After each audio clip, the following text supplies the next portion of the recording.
Calling everybody back. It's 9 o'clock. 1, 2, 3. We'll have you sub in, Miss Stacy. We'll have you come on, take a chair. This would be a seat filler. Yes. I would be a seat filler. Okay. Light it up. It'll be a first for me. Is anybody wandering around? They were just basically in the, well, I know Councilman Winnie was in the restroom. I think, They're back there. Mayor, I think that planning wants us to obey 53 for 2 weeks as a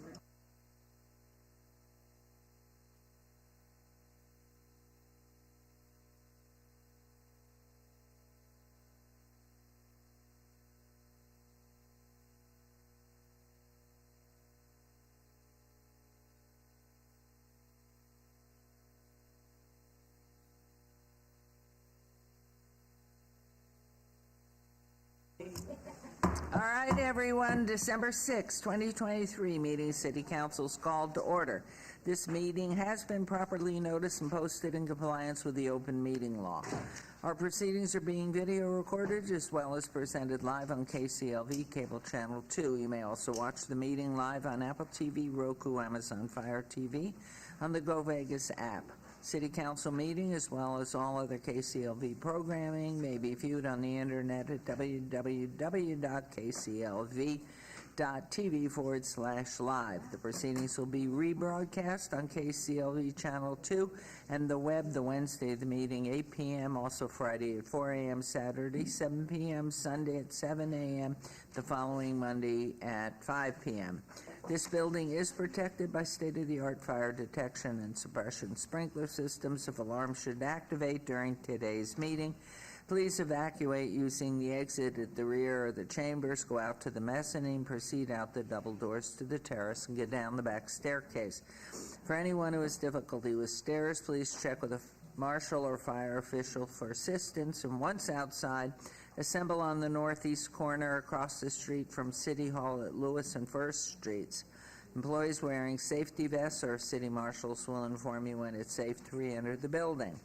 For public comment related to items on the agenda, citizen participation and public hearing items, we have available a speaker card which you may complete and submit to our city clerk up front. Cards are available in the clerk's office or at the rear of these chambers. If you do not submit a card, however, it does not prevent you from speaking under public comment, citizen participation, or specified public hearing items. If anyone is present today who has need for hearing impaired equipment, please come to the clerk's staff. And if you parked in the parking garage across the street, a self-validation machine is located in the foyer between our council chambers and the security desk you walk through to enter the chambers. You must have your ticket with you to use the machine. However, if you do not, please see security personnel when exiting for a validation coupon. Before we proceed with the agenda this morning, would everyone please rise for the invocation given by Pastor Sean Taylor, Victory Missionary Baptist Church, and remain standing for our Pledge of Allegiance. Good morning. Yes, and it's lit up for you. Good morning, Mayor. Good morning to all of you. Let us pray. Our God and our Father, we give you praise for this day. We resonate with the lyrics of that song, Great is your faithfulness, morning by morning, new mercies we see. All that we have needed, your hand has provided. And we thank you. We pause to praise you and acknowledge that every good and perfect gift comes from you. I do pause to pray also, Lord, for our guardians and gatekeepers, for our mayor, city councilmen, city women and men who are leading this city. I pray that you'll continue to bless them, not only publicly to serve, but sustain them privately. Unknown and unspoken requests, I pray that you will hold them up even in family and the challenges that they have even privately. I pray that you'll continue to bless them so that they can serve us. I pray that you will cause them to lead this city in wisdom and in kindness and in grace, that we will reflect the imperatives of Micah to do justice, to love mercy, and to walk humbly with our God. I do pray for this meeting, that your hand be upon it, that the result will be productive, and the result will be a peace and a stability and a unity that only you can provide. I do pray this in the name of my Savior, Jesus, who is the Christ. Amen.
Yeah.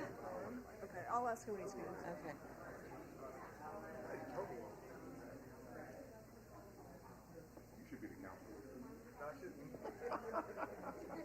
Will I have as much fun with him as you? No. Then no. I'll keep you. No, you won't. I'll keep you. How are you all? Good morning. Oh, yeah, come here. Come here.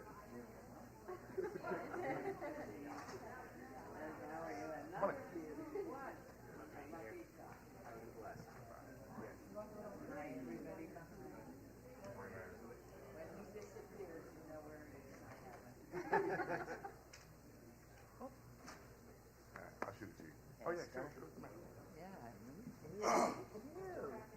What we want to do. Whatever Kira says, that's what we do. Howard.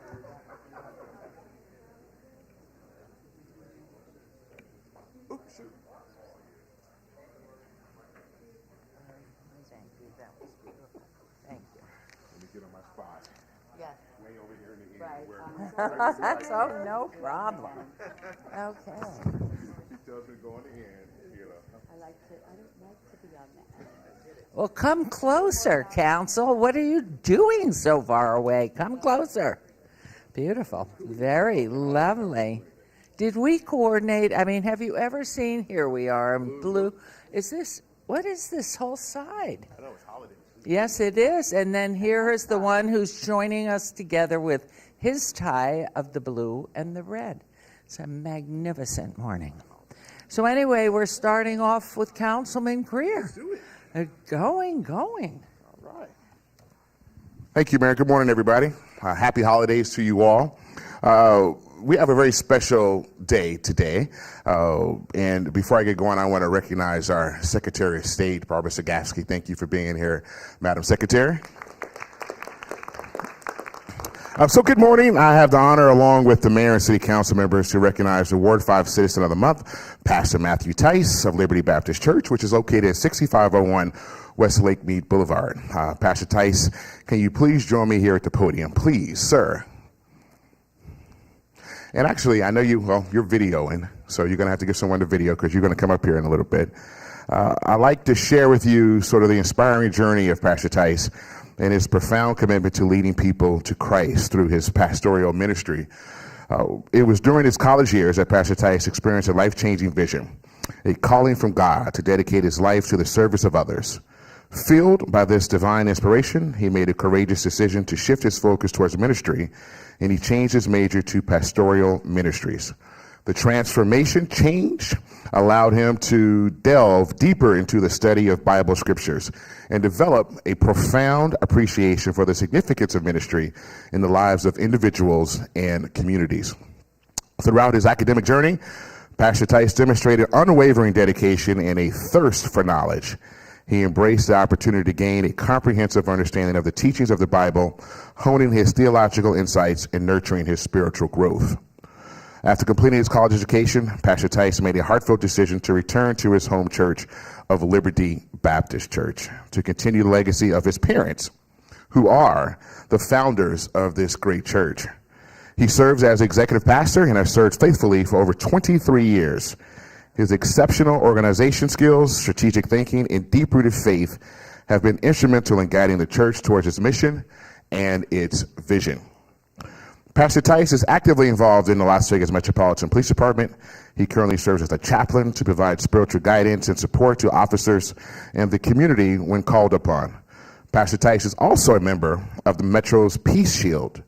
In this role, he visits and prays with officers and members of the community whenever his services are required. His presence offers a comforting and friendly civilian face during moments of distress, as well as solace and support.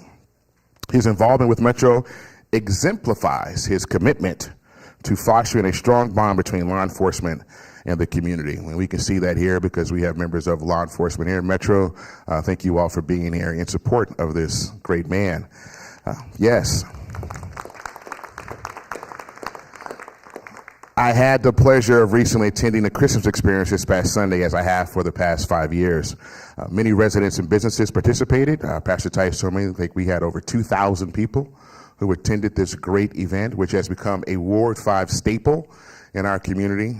It is the premier holiday extravaganza. I wouldn't even call it an event anymore because it has so grown so much, and it services the community in such a meaningful way, especially during this time of need and in this time of celebration of the birth of Jesus Christ. Amen.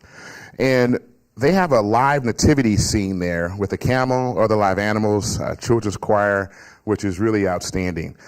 Pastor Tice and Liberty Baptist Church stands as a beacon of hope in our community. Pastor leads by example and inspires others to participate in civic engagement and embark on their spiritual journeys. His unwavering faith, coupled with his deep understanding of the scriptures, enables him to connect with individuals from all walks of life. And I can tell you that Pastor Tice is a person that is so engaged in our community, and you don't have to invite him to things. He's just there. He shows up, he's there, he's contributing, and it's throughout the entire Las Vegas Valley. I could be in the middle of something which is right in the heart of the historic West Side. I look up, and look who's walking in. It's Pastor Tice. And his relationship with pastors throughout the entire city and the entire region is just exemplary as well. We worked together to come up with the concept of something. Assistant Sheriff Yatomi, who was here, Pastor Tice years ago, came and said, we are having some issues. And Assistant Sheriff Yatomi was then the captain of Bolden Area Command. And we're having some issues in the area of Lake Mead and Jones area, Rainbow area, and a lot of petty crime, they call it a hot zone, a lot of broken windows, graffiti, which is a sign of a lot of kids have ample time to just do a little bit of nothing besides do stupid things that young kids do. And so we looked at it and we realized that we did not have anything going on for youth in that area, no community center or anything. And so there's a park, which is called Charleston Heights Park. We stopped the construction of that. We repurposed that park, and we created something which is the city's first, which is the Becker Tech Recreational Park. And it is a combination of tech, combination of rec, and it is, I believe, the way they were going to review parks as we move forward to redevelop parks. That would not have happened if it wasn't for the vision of Assistant Sheriff Yatomi and Pastor Tice, because they were the ones that literally came in together and said, we need to do something. And so we're all about not just talking about it, we're about doing about it and making a difference, and that's exactly what we've done.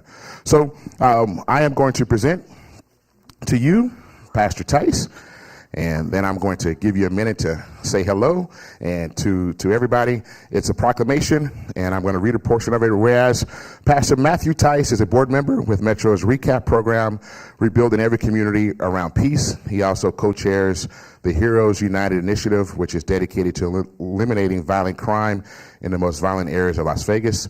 And whereas Pastor Matthew Tice participated in the grand opening of the Ernest and Betty Becker Technological Center with Ward 5 Councilman Cedric Creer on April 1st, 2023. He is actively involved in the safety efforts in the Charleston Heights neighborhood. And whereas we recognize outstanding leadership and civic engagement of Pastor Matthew Tice, his kind spirit, his leadership, his dedication, and giving provide comfort and hope to the community.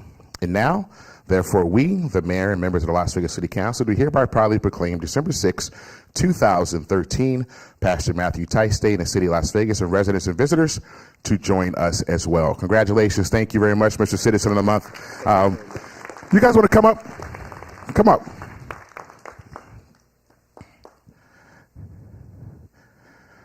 You guys come up as well, if you don't mind. Yes. My mom and dad come up. Of course your mom and dad can come up.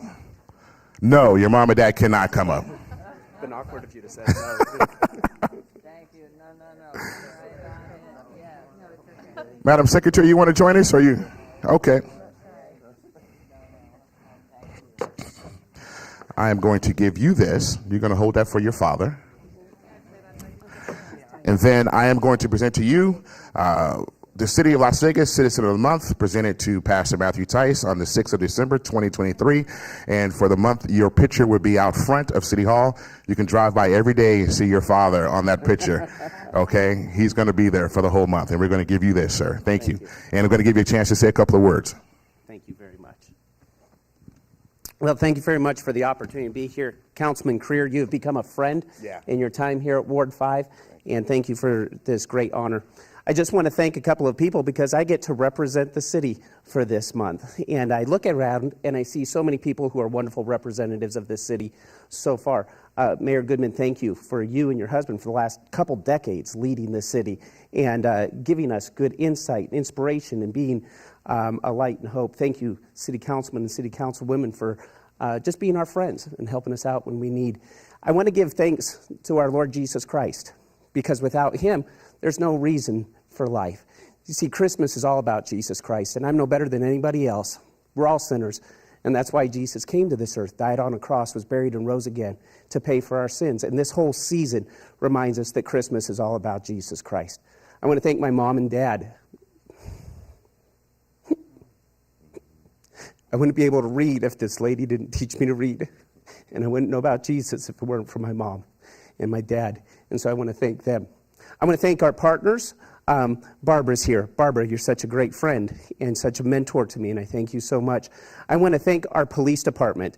This lady right here has been a friend for many years, and our men and women in uniform. We have the best police force in the entire country, a model police force for the entire country. And I'm just so grateful that you've allowed me to partner with you. We've been able to do some neat things. I've been able to pretend I'm a cop every once in a while. It's so fun. And I'm so thankful for you. I'm thankful for the people of Liberty Baptist Church, that wonderful group of believers that love the Lord and give of themselves. And I'm so thankful for these three people right here beside me, and our one who's in Florida, my daughter who's in college. Any success I have is because you have been wonderful children. And then I want to thank, most of all, my beautiful wife. She's my partner. She's my best friend. And I love you, Brianna. Thank you very much. Thank you very much, Councilman. Right. And thank you for the honor to represent the city of Las Vegas. We're gonna take a picture.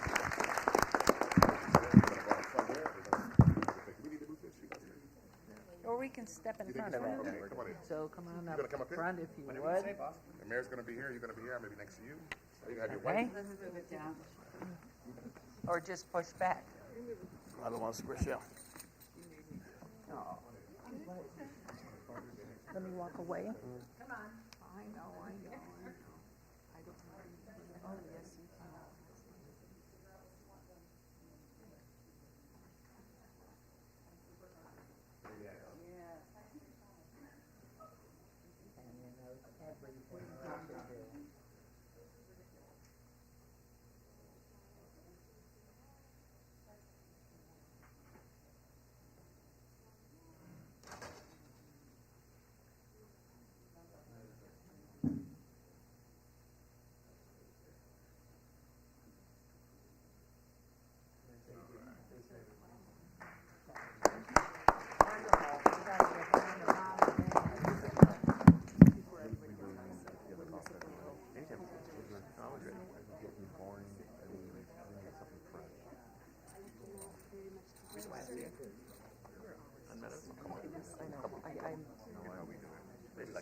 Same heart. See you next time at your house.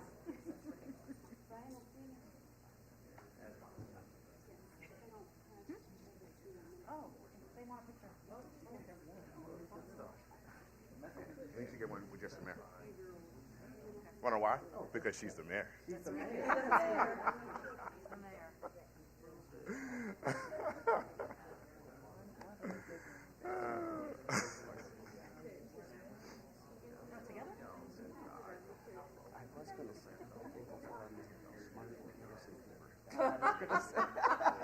I decided not to put it on there.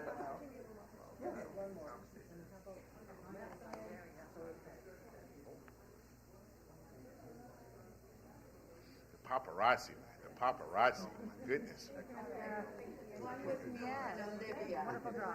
Can't take you nowhere, man. Come on. Pastor Tice. You need security. Hey, you want to get one with just your family? Yes. Pastor Tice? Yes. Why don't you get one with just your family? While you're here. That's going to be my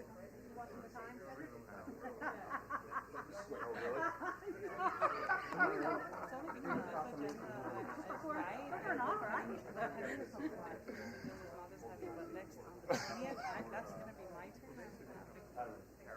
Order. That's a good picture. Beautiful. All right, we got another agenda. Thank you, Councilman. Thank you all very much.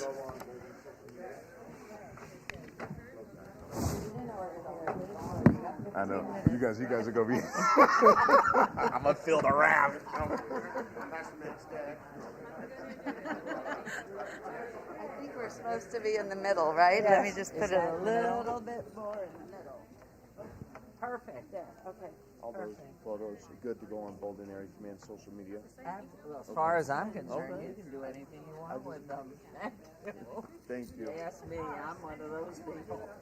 Coming from a second generation Las Vegas native, my dad was on this department for 32 years. I followed in his footsteps. I just want to say thank you. Western. Oh, him. Dad You. Western, Bonanza, 96. Go Oh, Bengals. because one of my daughters-in-law is finance in 90. Okay. You had a good education. I had Harvey Mumford for my government teacher. He's the only teacher I remember. Yeah, because he was so tall and he looked at you. Yeah. You knew, pay attention. Thank you. Thank you. Government.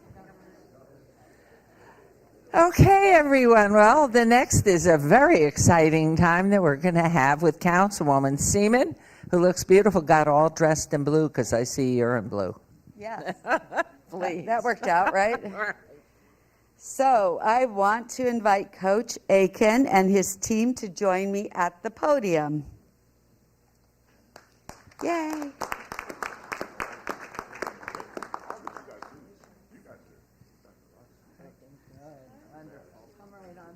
This is the Dream Swim Team. So, Las Vegas ascension to one of the premier sports locations in the country goes far beyond events like the Super Bowl and Formula One. It goes far beyond our teams like the UNLV Rebels, Las Vegas Raiders, World Champion Aces, and Golden Knights.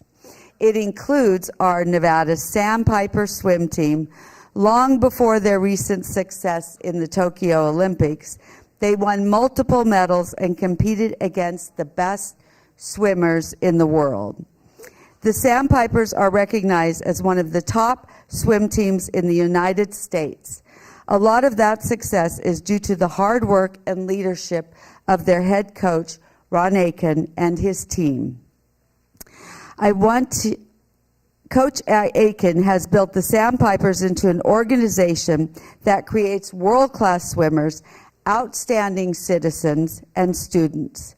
Many of his students' hard work in the pool are earning scholarships to some of the most prestigious universities in the country. Coach Aiken has also been an outstanding partner with the City of Las Vegas, helping to expand the availability of competition pool space by working with us on the expansion of the Pavilion Pool facility that will soon be breaking ground. He's also been a partner in exploring a public-private effort to bring a complete aquatic facility to Summerlin's new Grand Park area. These new facilities will help place Las Vegas on the map as one of the top destinations for competitive swimming. Coach Ron, I would like to thank you for all you have done and will continue to do for the youth in Las Vegas. And so now I would like to present you with a proclamation.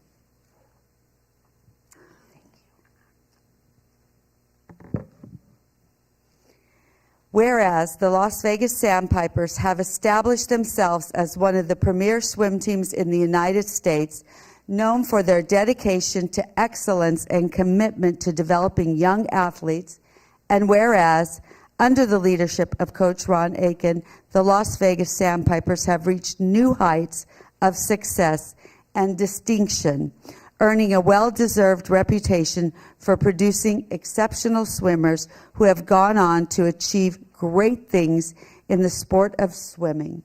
And whereas Coach Ron Aiken's leadership, mentorship, and guidance have been instrumental in shaping the success and accomplishments of the Las Vegas Sandpipers, instilling in the athletes the values of teamwork, sportsmanship, and perseverance, both in and out of the pool. And whereas Coach Ron Aiken's unwavering commitment to the development of young athletes has had a profound and lasting impact on the lives of countless individuals, inspiring them to reach their full potential and pursue their dreams with passion and determination. Whereas, under the leadership of Coach Ron Aiken, the Las Vegas Sandpipers have demonstrated their commitment to excellence on the national and international stage through their remarkable achievements at the Tokyo Olympics, winning 3 medals, showcasing the talent, dedication, and hard work of the athletes and their coaches.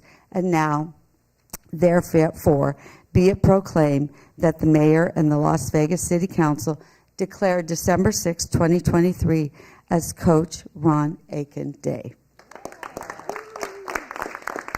So I'd like you to say a few words, and then I have a few certificates for your team. Thank you. Thank you very much. It's an honor to be recognized, and I can't do this by myself. The city of Las Vegas was a huge help in our success through the pandemic, for sure. We had several athletes that were trying to make it to the Olympic team, and we ended up with 4 athletes that made the Olympic team during that time. But the communication through councilwoman and the mayor, everybody else trying to put together a plan during that time to make that work was huge for our success as well. And so in coaching, we call it a village. And I have a staff, a village, families, and the support system from the city. None of this happens for us without the help from the city and everybody else that has helped our team get to where we are today. And I'm very thankful for what you guys are doing for us. Thank you very much. Can you introduce your team? This is Jake DeSroches and Michael Kinross. No. Las Vegas educated? I went to UNLV. Here, I'll let you do this. There you go. You want me to introduce everyone? Yeah, go ahead. Awesome. This is our assistant coach, Jeremy Woods, from the United States Marine Corps. I do not know where Jeremy is from.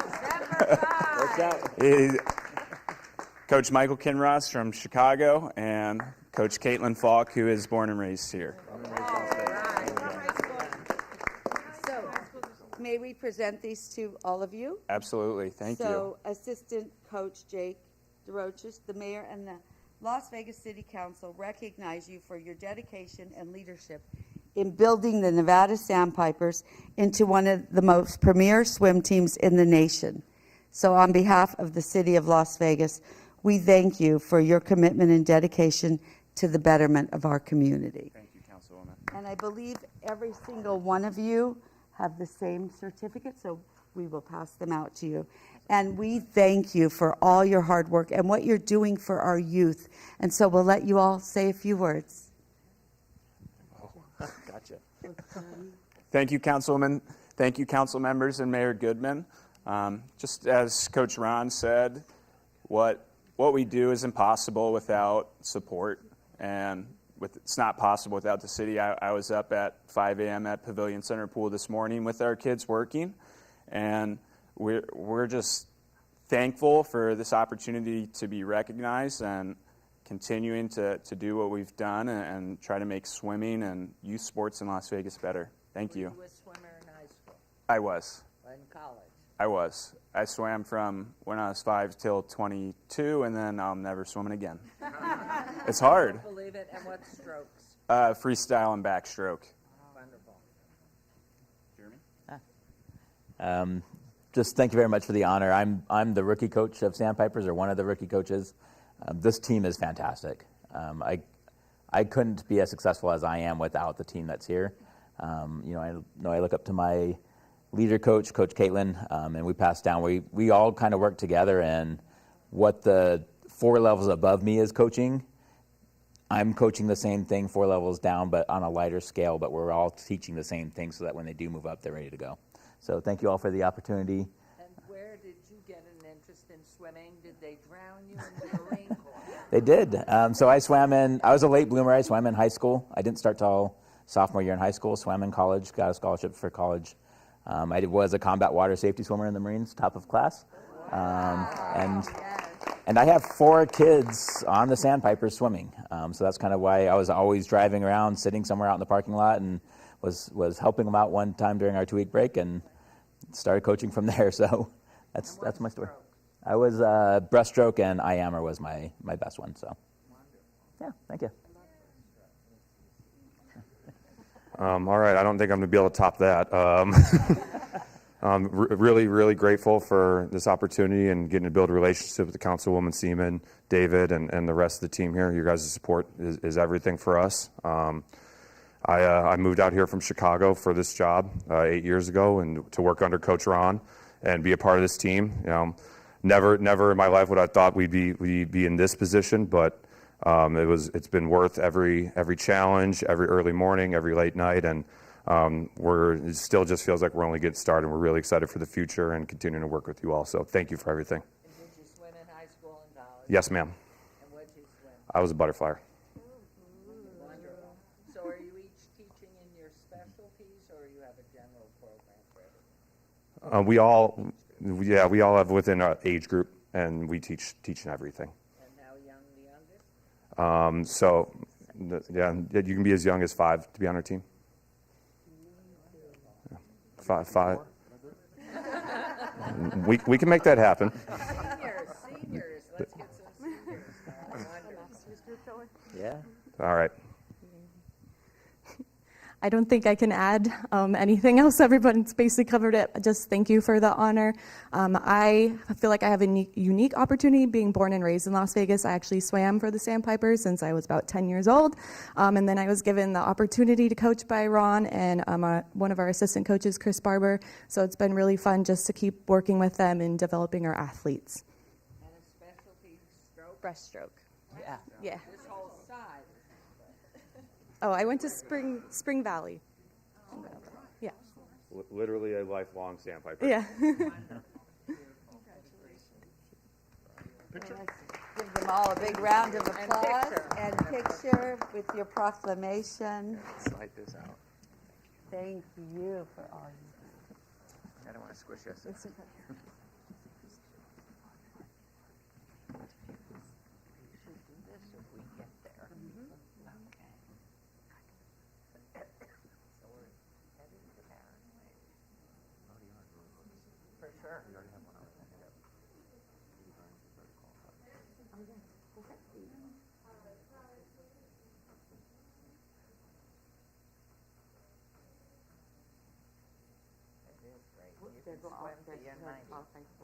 She qualified this summer. So there was a competition in Japan where she had to be placed in the top 3 to automatically first into the Paris Qualifier. So she's already made it. She got 3rd. we're all going to the Olympics in Paris. We'll do a trip. Mandatory. Cheer on our sandpipers, right? Wonderful. Thank you for all this. Thank you.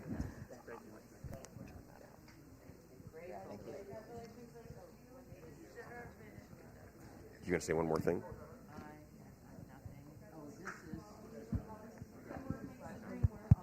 This is for Councilman Creer. Thank you so much. Looking forward to visiting our Olympians.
Okay, we're okay with our technology? That's what matters. Okay, we seem to be okay. We'll go on with agenda item number 7. This is our first public comment, and during this portion of the agenda must be limited to matters on the agenda for action. The amount of time any single speaker is allowed may be limited. All comments made will be cross-referenced to those specific items, so if anyone submitted a speaker card or who wishes to speak under this portion of the agenda, please come to the podium and give your name for the record. It's your opportunity to address council, but we will not respond or engage in dialogue at this time. We'll set the time at 1 minute. And where's our gentleman from the beginning? Is he here? Mr. Edwards, I think. Okay, do we have an item that he was interested in? He wrote 7 because that was the Okay, yeah, Andre Edwards. Okay, thank you very much. Anyone else? Okay, we'll close the comment and move on to agenda item 8 for possible action. Any items from the 9:30 session that the council staff and or applicant wish to be stricken, tabled, withdrawn, or held in abeyance to a future meeting may be brought forward and acted upon at this time. Mayor Pro Tem. Madam Mayor, I have 2 items. The first item is item 53. It's 23-0527-ROC1. The applicant is Cash America West, Inc. Owner is TTR Properties, LLC at 48111 North Rancho Drive. The abeyance is requested by staff for the 12/20/2023 City Council meeting. And then I believe item 42 has been requested to be stricken by Councilwoman Alan Polinsky. And item 42 is bill number 2023-29, which amends LVMC 19.10.040. So that's your motion? That is my motion. All right, there's a motion on the floor for an abeyance and a stricken item. Please vote and please post.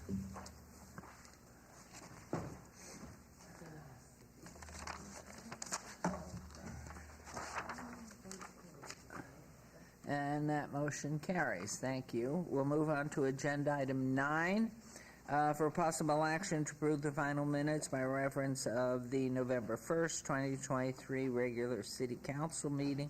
Mayor Pro Tem, may I have a motion to approve those minutes? Move to approve the minutes of the November 1st, 2023 city council meeting. Thank you. The motion to approve the minutes has been made. Please vote and please post. And that motion carries as well. Items number 10 through 32 on the consent agenda are considered to be routine or recommended for approval by the departments and enacted in one motion. Are there any items council wishes to bring forward? Nothing? Nothing? Okay, Mayor Pro Tem, may I have a motion for the consent agenda, please? Madam Mayor, move to approve the consent agenda items 10 through 32. Thank you. There's a motion to approve that consent agenda. Please vote and please post. And that motion carries. And so we are going to hold agenda item 33 till after 10:30. Is that correct, Madam Clerk? Yep. Okay, so we will move on to boards and commissions, and that is agenda item 34, boards and commission discussion for possible action regarding the appointment and nominee Terry Chi to the Arts Commission as my appointee. Is Ms. Chi here? No, then I move to approve my own recommendation. So please vote. That's a way to go. Please vote and please post. And surprise, the motion carried. We'll move on to agenda item 35. Discussion for possible action regarding the appointment of nominee Pauline Lee to Ward 2 seat on the Arts Commission. Ryan Hampton was originally appointed in 2021. His terms expired, and he does not wish to be reappointed. Ms. Lee is eligible, and she's wonderful, and she has agreed and wishes to serve. Councilwoman Seaman? It's her nominee, and on behalf of Councilwoman Seaman, I'm going to make the recommendation. So please vote and please post. I'm an aye. I can't do it. There we go. Thank you very much. And we'll move on to agenda item 36, discussion for possible action regarding the reappointment of Susan Heltsley to the Building and Safety Enterprise Fund Advisory Committee. She was appointed in 2021, filling the seat reserved for a public official who oversees the Enterprise Fund. As the Finance Director, Ms. Heltsley's reappointment is appropriate, and that will be my motion too. So if you will put that up, please vote and please post on Susan Heltsley. And congratulations to her. That's unanimous for those of us seated here. And number 37, discussion for possible action regarding the reappointment of members to the Community Development Recommending Board from the following listed nominees: Carmen LaShawn Miller, Mayor's Designee, David Marlin, Mac McKnight, Robert Laythorpe for Ward 1, Peter Whittingham, Ward 2, Ignacio Prado and Patricia Haddad, Ward 3, Lena Paola, Ward 5, and Linda Burks, Ward 6. And the appointment of nominees: Vanessa Conyers-Schutt, Ward 3, Jamie Jackson, Ward 4, and Marion Rice, Kathy Thomas, Ward 5.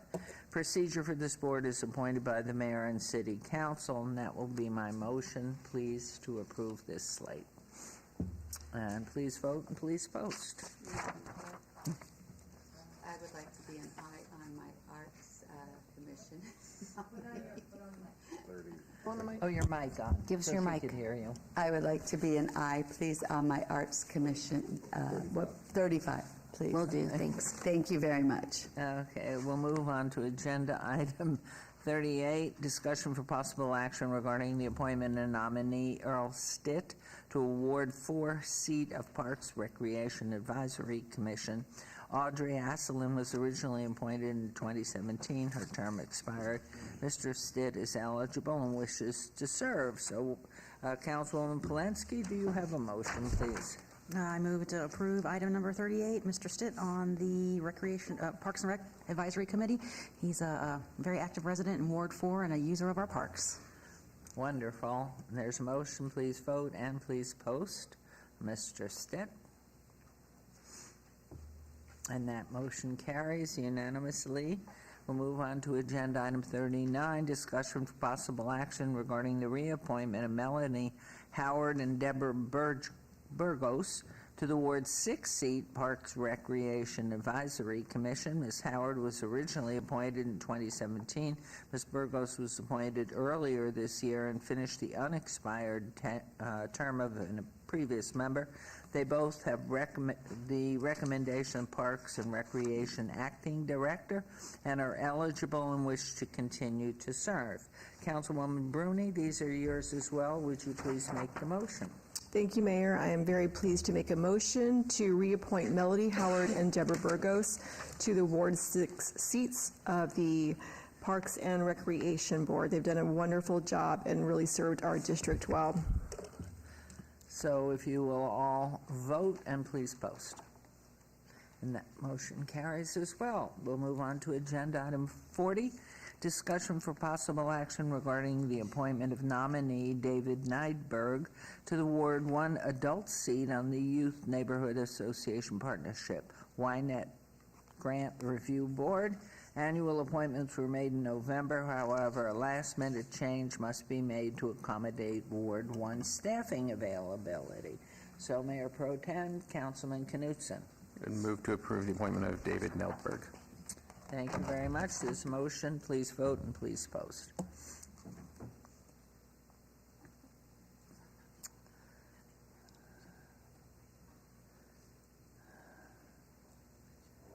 And that motion carries. We'll move on to agenda item 41, recommending committee bills eligible for adoption at a later meeting. Bill number 41, item 41, bill number 202328 will be heard to a later meeting. We'll move on to the new bills. Items 42, which is the one which was stricken. So 43 and 44 bills number 202330, I guess it is, and 202331 will be heard at recommending committee Monday, December 18th, 2023. City Attorney, would you please read the new bills? Yes, ma'am. Bill number 2023-30, an ordinance to amend LVMC Title 14 to adopt a new chapter pertaining to the operation of the municipal cemetery and to provide for other related matters. Bill number 2023-31, an ordinance to update the description of certain city ward boundaries, wards 3, 4, 5, and 6, to reflect precinct number adjustments by the Clark County Election Department and to provide for other related matters. Thank you very much.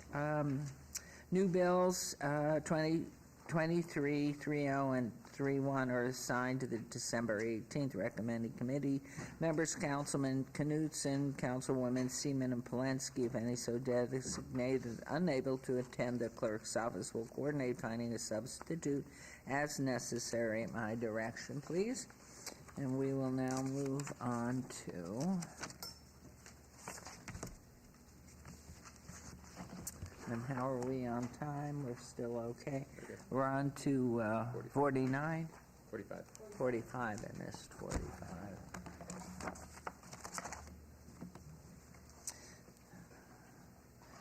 Items number 45 through 48 on the consent agenda are considered to be routine, recommended for approval by the Department of Community Development. Mayor Pro Tem may have a motion to approve this consent agenda. Madam Mayor, move to approve. Thank you very much. This motion to approve, please vote and please post.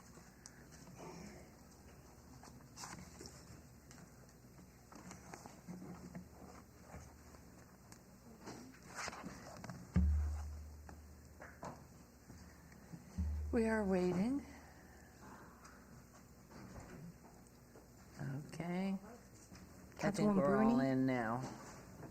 There you go. Okay. And that carries unanimously. We'll move on to agenda item 49. 230178 on the following land use entitlement project requests on .22 acres at 1001 East Bonanza Road, and 49 A, B, and C sequentially. 230178 GPA 1 general plan amended from PF public facility to MXU mixed use. 49B 230178 ZON1 rezoning from PR professional office and parking to R3 medium density residential. 49C 230178 SDR1 proposed conversion of an existing one-story single-family dwelling to a two-story, four-unit multifamily residential development with waivers of Appendix F downtown Las Vegas interim development standards. The applicant owner is Brody Lesourd. The Planning Commission staff recommend approval on 230178, GPA 1, 230178 ZON1, and both recommend denial on 230178 SDR1. These are in Ward 5 with Councilman Creer. Public hearings which I declare open. And is the applicant present? Mr. Floyd. Mr. Lowenstein Floyd. Thank you, Madam Mayor. Peter Lowenstein for the record. I do not see the applicant present in the room, but I will Do we want to trail this, or? No. No? Oh, If you like, I can do the staff report, or... yes, please, let's go ahead and Yeah, we'll there's, turn it over. there's no need to trail it. Let's hear the staff report. Okay, thank you, sir. The Vision 2045 Downtown Las Vegas Master Plan has identified a need for additional and varied housing stock in the Cashman District to increase density in this area, including multifamily units. As this area already consists of single and multifamily residential uses, the applicant's request for general plan amendment and rezoning are appropriate, and staff recommends approval. The applicant has amended their request to from converting the residence into a fourplex to that of establishing a residential duplex since our previous meetings. Multiple waivers of development standards have been requested to support the proposed site design, which staff cannot support and therefore recommends denial of the site development plan review. It should be noted that this request is a result of code enforcement action regarding the existing block walls on the north, east, and south perimeter and existing detached garage and 2-unit additions that have all been constructed without permits. If approved, the existing wall and gates within the 10th Street public right-of-way will be required to be relocated outside of the right-of-way, and a license agreement for private improvements in both the 10th Street and Bonanza Road right-of-way must be submitted per conditions of approval. Staff recommends approval of 35A and B and denial of 35C. There is an updated staff report in your backup materials that reflect the following changes to conditions of approval to item 35C, which is SDR-1. Condition number 5 was amended to read a waiver of Title 1912 is hereby approved to allow 0 parking stalls where 4 are required. Condition of approval number 13 reads a revised site plan and floor plan shall be submitted to and approved by the Department of Community Development prior to the time application is made for a building permit to reflect the changes herein.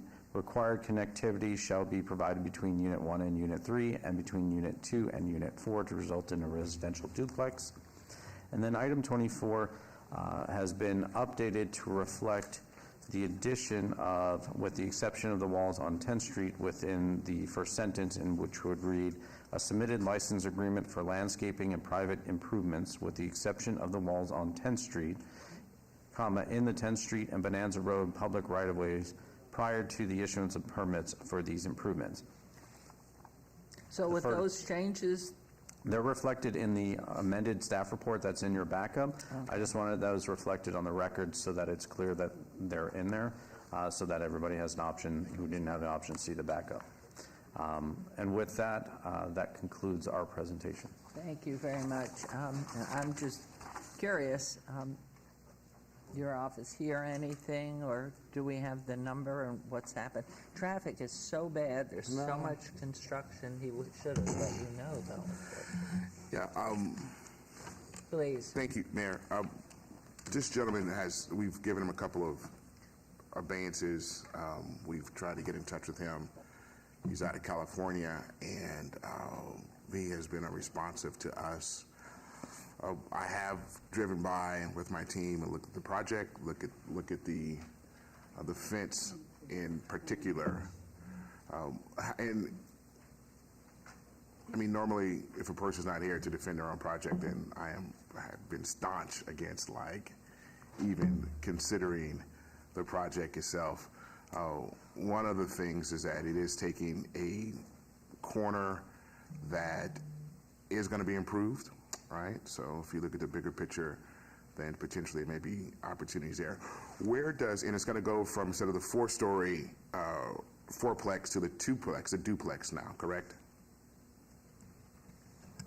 Through you, Madam Mayor, that is correct. So the plan, based on the applicant's request, has been revised from the fourplex, which was the original request, back to a duplex. And with the SDR that was denied by staff, that fell under the fourplex that was denied?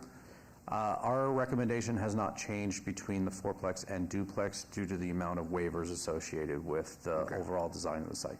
Okay, and the fence is most definitely in the right-of-way, Lucian. Where does that fall under the 3 agenda items, A, B, and C? Through Madam Mayor, it goes to the SDR. It goes to the SDR, yeah. So if we approve the SDR, then by default, we'd be approving the right-of-way for the fence as well? Let me clarify. So the fence on 10th Street was not being approved. That's the clarification that Peter shared. The 10th Street, the wall on Bonanza is allowed to stay because they will also be required to dedicate 10 feet on Bonanza for the MSH width of 100 feet. And so right now the wall isn't in the right-of-way, but after they dedicate it will be in the right-of-way, and then they'll have to do a license agreement for the wall that will become in the right-of-way. Okay. And if we went along with PC and staff recommendations approval on 49A and 49B, but also go along with staff recommendations for denial on 49C, would that allow the project to move forward, or where it would still stall the project, right? He needs to get the SDR approved in order to move forward with the project, correct? That is correct, sir. So, okay. I'm not sure if any of my colleagues have a comment. I do have ready for a vote. Well, I think it depends on what you're going to be doing before I can comment. Thank you. I am going to deny project 49A and 49B, and I'm also going to go along with staff recommendations as denial for item 49C. And what, if I might add, staff, what is the process of this out-of-town owner who may be calling in after the fact that we agree with Councilman? He has to start over, and what is that amount of money to start all over? What is the timeline? So, through you, Madam Mayor, so there's a number of different options. Yes, you can start the entitlement process again. There's a certain cool-off time if these items are denied, by which to then reapply for the same thing. That is 1 year for the first denial, and if it's denied subsequently, it's 2 years after that, and every other 2 years after that as well. The other part is if it's denied and they don't want to move forward with an entitlement, seeking any entitlements, the site would have to come into compliance with code. So that would be removal of things that are in right-of-way, and other things that require waivers to be approved would have to then come into compliance with code. At whose cost? The owner's cost? So those are 2 avenues for it. So removing improvements or undoing some of the things so that they meet code compliance is one avenue. The reapplying or seeking a new entitlement, it would have to be a different request for them to be able to submit before that 1 year cool off. I'm concerned. I hear you. I just would like to hear from him. Did he have a car? You know, Mayor, you are true and true, good and good in your heart too, which shows you're right. I mean, believe me, I've walked through this, a dozen times with my team and staff and trying to figure this out and trying to find a way for this to happen. What we can do is that we can table it, and if he comes back, how long can you table? Through you, until Madam somebody Mayor, brings it when an back. item is tabled, it is off of agendas for a period of up to 6 months before it becomes voided. Okay. That cool? See, Mayor? Merry Christmas. Brody, you should send the mayor a nice thank you card because Does he have any other projects in town? not that I'm aware of. Can we ask staff? Yeah, I mean, we can check and see if he has other projects in the community in Las Vegas.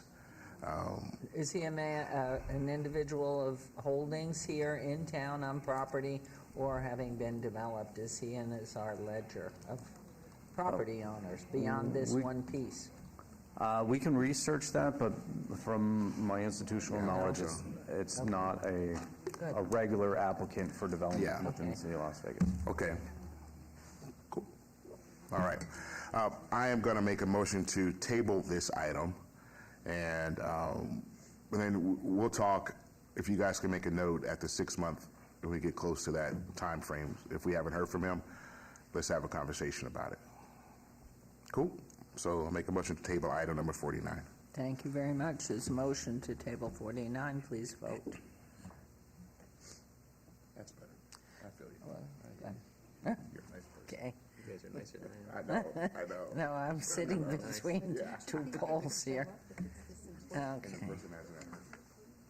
Okay. Councilman, you need to vote. Oh, sorry, yes. He's hesitating. He's hesitating. Look at all that. We need to get all that. Well, and it carries, but the hope is that something would happen. I think that's a very important corner. Yeah. And it really makes a big statement. So my hope is that your office will follow up and find out, in which case, if there's a change, then maybe bring it back somehow. Thank you very much. All right, agenda item 50, 230407 VA1, public hearing. Applicant owner, Daisy D. Sosa Salguero et al. For possible action land use entitlement project request to allow a 0-foot side yard setback where 5 feet is the minimum required for existing patio covered carport and 0.14 acres at 1216 Hassett Avenue, R1 single-family residential zone, Ward 3, Councilwoman Diaz. Planning Commission and staff recommend denial.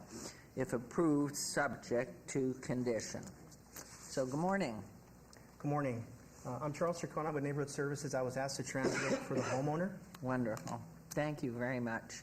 Do you want to make some statement about the ¿Quieres project? decir algo para empezar sobre la carta? He was asked to get some letters of support from his neighborhood and his neighbors. He has a letter with 9 neighbors that signed it supporting the project that he wanted to turn in today. And we're going to be assisting him with the SHIFT program application after this. Okay, thank you. Ms. Campbell will come get that for you, and Councilwoman, please be into the whole process here.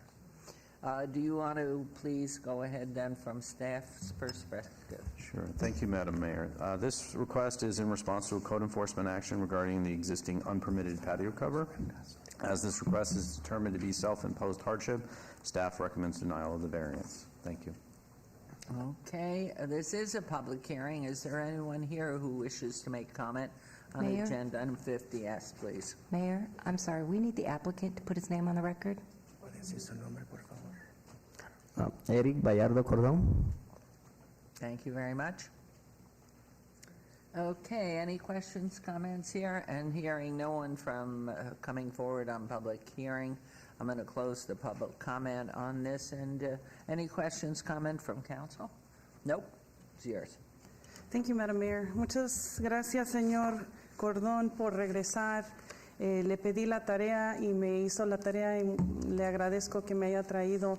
¿Me puede educar y nos puede educar a los demás acerca de los vecinos que firmaron? Son los vecinos directamente a un lado suyo, de ambos lados, los que están enfrente. Si nos puede dar una idea de las aprobaciones que nos trajo hoy día, ¿dónde están situados más o menos alrededor de su casa? And just so you guys know, I'm asking him to explain for us where the neighbors that I asked him, we obeyed the matter because I asked him, I wanted to see if the neighborhood if there was support for his carport staying in place. And so I'm asking him to kind of spell out for us where are the neighbors, the 9 signatures he brought forward today, kind of in relation to where his home is. And do we have a photo of what the issue is? It's the carport. Do we have any And if photo we on that? could, there we go. Okay. El vecino que está del lado que muestra la foto, luego, Right side neighbor. luego los que están enfrente y luego los del lado derecho, Neighbors to the front, and again, neighbors to the right, en lado izquierdo todo. and to the left as well. Entonces la propiedad. Yes, Charles, if you can go there. Turn on the light. There we go. It's on for you. It's on for you. Sounds like it's neighbors to the right and left and to the front of the residence. Entonces el que está directamente a un lado, de ambos lados están bien, no tienen ningún problema, y los que están directamente enfrente tampoco. No. Okay.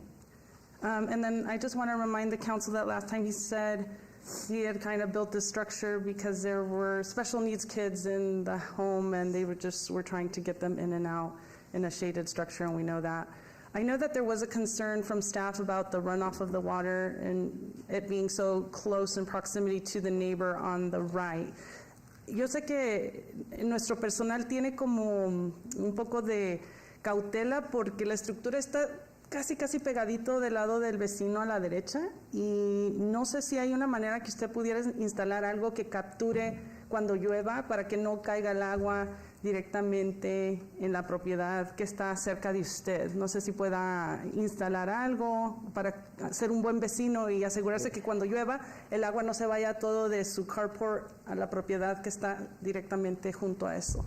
La vez pasada creo haber mandado unas fotos, pero ya no las tengo guardadas en mi teléfono porque sí tiene... ¿Tiene un gutter? Ya, tiene un drenaje que cae el agua para Says it's built in with the So there is a structure. rain gutter that is built in. I know that staff expressed last meeting that they were concerned about the runoff of water or anything coming off of there. So at least that gives me some relief knowing that rain gutter is already built in. So seeing that the neighbors are on board and he has followed our process as needed to rectify posts, I'm going to go ahead and move to approve his variance for this carport. Is there anything else that I'm missing from the planning perspective, Mr. Lowenstein? Through you, Madam Mayor, no, ma'am. Okay. There's a motion to Voy a hacer la approve. moción para aprobar su variance, ya que los vecinos no tienen problema y se puede capturar el agua cuando llueve para que no impacte la casa al lado. Okay. There's motion to approve, so please vote. And can you get a picture, Councilwoman, of the gutter? I don't see it. Okay. And I know when that rain hits, that flood off, whatever's over the wall, and Okay. there, you can't see it. Okay. Nada más nos está pidiendo la alcaldesa si nos puede mandar fotos que yo pueda compartir con ella donde se muestra el sistema donde se captura el agua para que quedemos más tranquilos. Entonces nada más le voy a pedir que nos lo mande a la oficina, Idolina o Mariela, y ya nosotros, o a Charles, a quien guste, y ya nosotros se lo hacemos llegar. Okay? Perfect. Gracias. Está bien, gracias. Muchas gracias. Motion carries. Thank you. Thank you. Gracias, buen día. Igualmente, buen día. Agenda item 51, 230414 SUP1, public hearing. Applicant Alexander Mazzola, owner, SM Squared Investments LLC. Possible action land use entitlement request for proposed 850 square foot possible action on land use entitlement I just said that, sorry. Motor vehicle sales used with a waiver to allow 850 square foot site area with 25,000 square feet required, 726 South Casino Center Boulevard, Suite 208, C2 General Commercial Zone, also Ward 3 with Councilwoman Diaz. The Planning Commission recommends approval on land use entitlement project. Staff recommends denial. This is a public hearing which I declare open. And good morning. Good morning, Mayor. Good morning, Councilwomen, women and men. And your name, please. Hello. Alexander Mazzola, 8308 Deer Springs Way, Las Vegas, Nevada, 89149. And do you want to make some comments on your property and your plans, please? Yeah, so The SUP I had actually approved for my rental car agency, and it's the same conditions that need to be approved for a dealership, the exact same square footage. I was given that. Then when I went to sell a car, the DMV said, Alex, you can't sell this car. You can get fined, because I didn't have the sales part checked on it when I got the first rental license. So that was a mistake on my part. I then went to the commissioners meeting the other day and filed for another SUP. They did, even though the staff recommended denial, they did recommend approval with the conditions met. I met all the conditions. The conditions were 8-foot sign that was on the corner, as well as 3 banners and an A-frame. The day I went, right back after that meeting, I took it out, took them all out, so I met everything that was needed. I had a meeting with Olivia Diaz. She came over. We actually took a ride in some of my rental cars, had a good time. She seemed to support me at the beginning, and then at the last meeting in November 15th, her assistant came behind me, like right when you guys were calling me up. I don't know if you remember, and then we decided to go to today, December 6th instead. They did tell me in a meeting that we had that if I was the owner of the building, Alex, if you were the owner of the building, it would be a different situation. You know, we're just, once we approve this SUP, then it stays with the building, and we don't want that. That's what she was telling me. I did get the owner. I'd like to give you guys this letter. It says, and he notarized it, to whom it may concern, I, Shane Mayfield, SM Squared Investments, LLC, owner of property located at 726 South Casino Center Boulevard, Las Vegas, Nevada, 89101. I would like the city of Las Vegas to know that I support Alexander Mazzola and Electric Vegas Rentals in having their dealership license SUP approved. I also would let the city know that I won't lease or rent out to anyone else trying to have a dealership license at my property, even though if the SUP gets approved, it stays with our property. If Alex Mazzola, owner of Electric Vegas Rentals, leaves, then we won't put any other dealership in his place. And this is notarized. If I could hand this to you guys? Yes, please. And that is on this property or adjacent property? This is my property, the property. Your property. Yeah. The other thing is, the car rental agency, it's the same thing as a dealership. So most car rental agencies like Hertz or Budget, when they have cars, they have the dealership license too, so then they could sell their inventory, buy new inventory.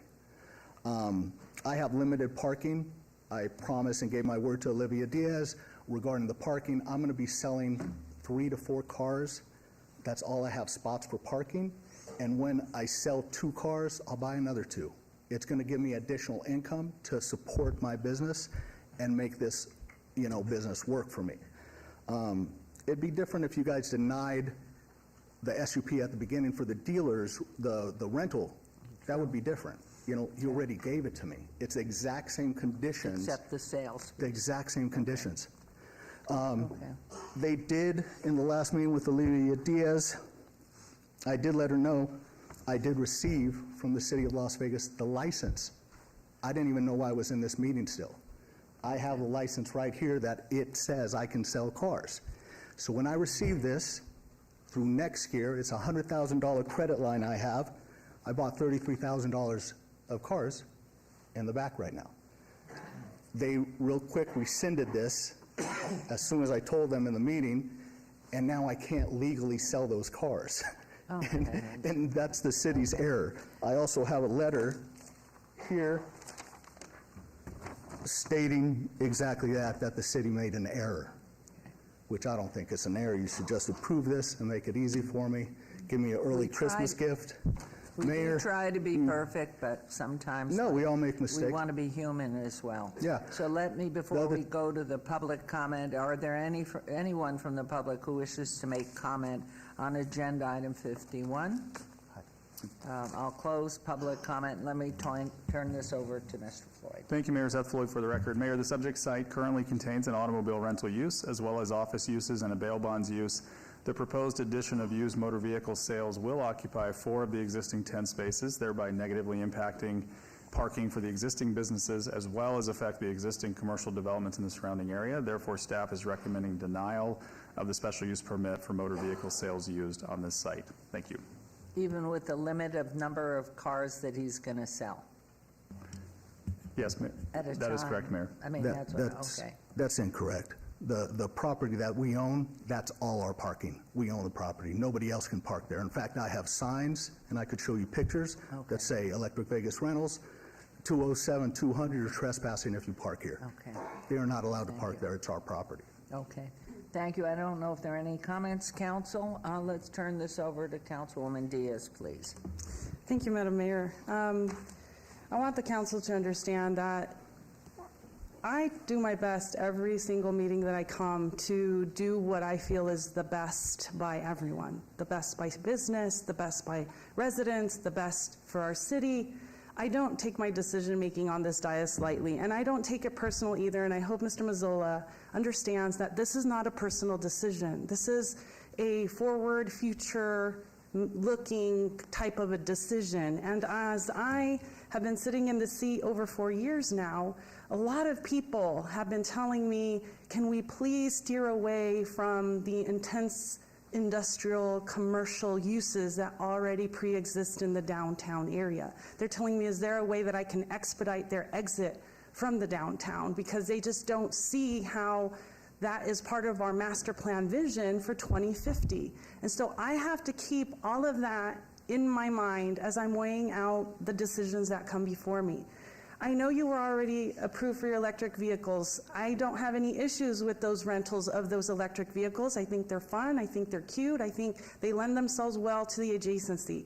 But when this extra layer is coming before us and I find out from my staff that it lives in perpetuity with the land, it just, I cannot in good conscience say that this is sound for me to bless, because I have you before me, and yes, right now you've redacted the letter from the property owner, but that's not to say that they're going to live up to that, and then the next person who buys that lot is going to live up to what that current property owner is stating to us. So I have no guarantees that if I bless this, you get this used car sales opportunity, but then somebody else comes down the road that they're going to be a good player. And I have some fallout and some really significant issues that I'm facing in other parts of my ward because of they have the intense use. They're not doing by the book, by the rules, what they need to.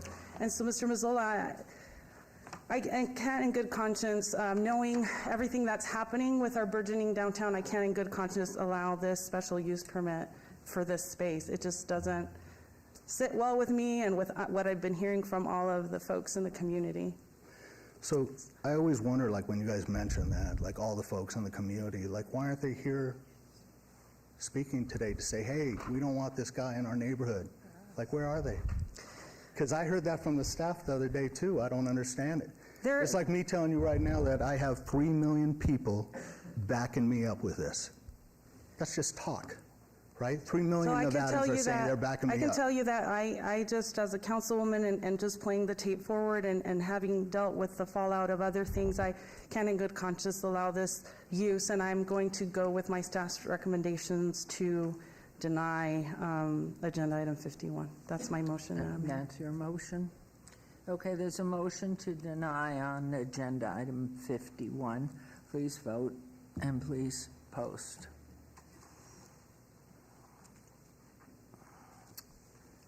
I'm sorry about that, but it is everything. I can absolutely stand with Councilwoman. We get calls all the time from people wanting to support the arts district and see the development of downtown. It would make sense if you guys didn't give me the rental, but I'm still rent cars. No, and it's a fine line there, but I can understand the difference. So we wish you well with what you have, and just know you're part of the building of the heartbeat of this wonderful community we choose to live in and work in.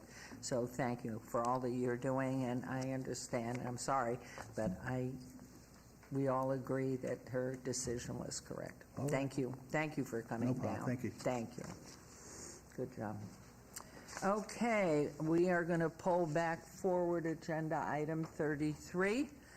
And Mr. Smith, you're front and center with your guests. Wonderful. Well, good afternoon, Madam Mayor and members of council. Ryan Smith, Director of Economic and Urban Development, for the record. I am honored and excited to bring forward this exclusive negotiating agreement between City Parkway 5 and the Las Vegas Museum of Art, represented today by Ms. Elaine Nguyen as well as Ms. Heather Harmon. Before we do jump into the presentation, I do want to do my thank yous again. I want to thank from my team Jeff McGeechee, Tracy Reich, our legal department, and of course Ms. Nguyen, Ms. Harmon, and their whole team that put this presentation together. And before you do that, I would like to read into the record agenda item 33. I'm sorry, I jumped ahead. No. Discussion for possible action regarding an exclusive negotiating agreement, ENA, between City Parkway 5, Inc., CPV, and the Las Vegas Museum of Art, developer for Parcel L North in Symphony Park, generally located southeast corner of South City Parkway and Symphony Park Avenue, expiring on May 15th, 2024, with an option to be extended for one 6-month term if mutually agreed upon. And this is in Ward 5 with Councilman Creer. So now back to you, and welcome. There we go. Apologies again, okay. Ryan Smith for the record. And again, before I turn it over to Ms. Harmon and Ms. Nguyen, I do want to highlight the terms of the ENA. The item was read, it's on 1.5 acres. We call it Parcel L North in Symphony Park, which you'll see on a map during the presentation. The ENA will be for 6 months with another 6 months to mutually agree upon extension. They will need to complete the following at the end of 6 months for us to continue, and this whole time we'll be negotiating good faith for hopefully a disposition and development agreement that will kind of finalize more of the terms of the land exchange as well as the performance schedule for the project. But during the ENA period, at the end of it, we'll need a site plan with final renderings. We'll need a timeline for construction and a schedule of pre-development activities. There's going to be some environmental and geotechnical work that's going to be done. The city actually received a grant from the EPA to do that, so we'll be helping out with that on this particular site. We'll need a financing plan as well as a market and feasibility analysis. And so those are kind of the terms of ENA that will get us the ability to go into the DDA and then really finalize those timelines. So with that, I'd like to turn it over to Ms. Harmon to go through the presentation in front of you today. Hello. Hi. How are you? Thank you for having us. Heather Harmon for the record, and really excited to share more information about the forthcoming Las Vegas Museum of Art. A big part of the why for us is that Las Vegas is the largest city in the United States that does not have a standalone art museum. We are thrilled to be able to be in conversation with you about the possibility of giving this great gift to the community. What really sets this effort apart is the strength of our partnerships, the strength of our collaboration with Elaine and her family foundation, a collaboration with the Los Angeles County Museum of Art, and the incredible support we've already received from the City of Las Vegas and on the state, local, and federal level. We were awarded $5 million in the legislative session this year as seed funding to start our museum efforts, as well as really strong commitment from our federal delegation seen in the many letters of support we were thrilled to share with you. We aim to partner with the city on this parcel, Symphony Park LM4, and this has been long considered for an art museum. We are in the process of producing our economic impact study and feasibility study with Jeremy Aguero, and we're really excited to work with our cultural partners in Symphony Park, the Smith Center, the Ballet, the Discovery Children's Museum, and the Las Vegas Philharmonic. We feel this is the missing piece of the puzzle in a long series of accomplishments that we've made in Las Vegas, from the Smith Center, the Raiders Stadium, Formula One, and feel that the Art Museum is a great next step in our cultural chapter. This is a brief snapshot of the location, and again, the proximity to our cultural partners and neighbors will create fantastic synergy and strengthen the arts, which has long been a part of the overall vision of Symphony Park. We're looking at a 3-story museum, approximately 60 to 90,000 square feet, around 60 feet high. And really, we're going to push forward our exhibition spaces. We want to make sure that we always have something on view for our audience, that we're never dark, and we're looking at a really rigorous program that allows for 3 exhibition spaces that are constantly rotating. The project cost is $150 million, and simultaneously we'll be fundraising for a $50 million endowment to really care for the operations in perpetuity. We're looking at a very exciting timeline, hopefully securing land by the end of the year, working on our initial designs next year, and hopefully finalizing the design process in 2025, moving towards an opening in 2028. Wow. Thank you. Wonderful. It's very exciting, certainly, and I know we've made efforts in the past 25 years. 2 other times before it didn't get anywhere. But this does feel very different. The letters of support that we have received at supporting Ms. Wynn, of course, in this entire undertaking has been remarkable.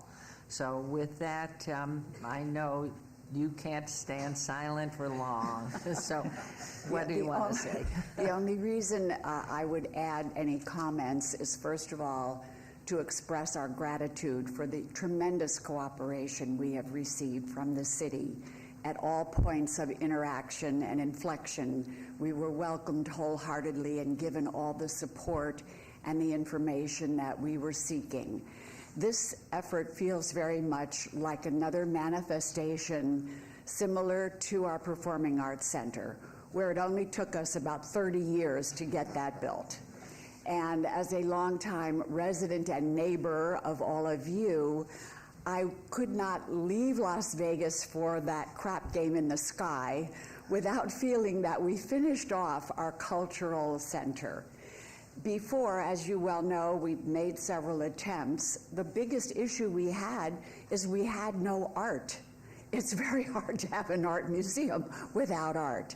And then quite serendipitously, because of my wonderful experience being involved with LACMA, we've been able to form this amazing partnership that will be so fruitful for this community, because it is one of the finest institutions, certainly in the Western United States, some consider in America. And they are most anxious. Our board there is fully aware of this commitment.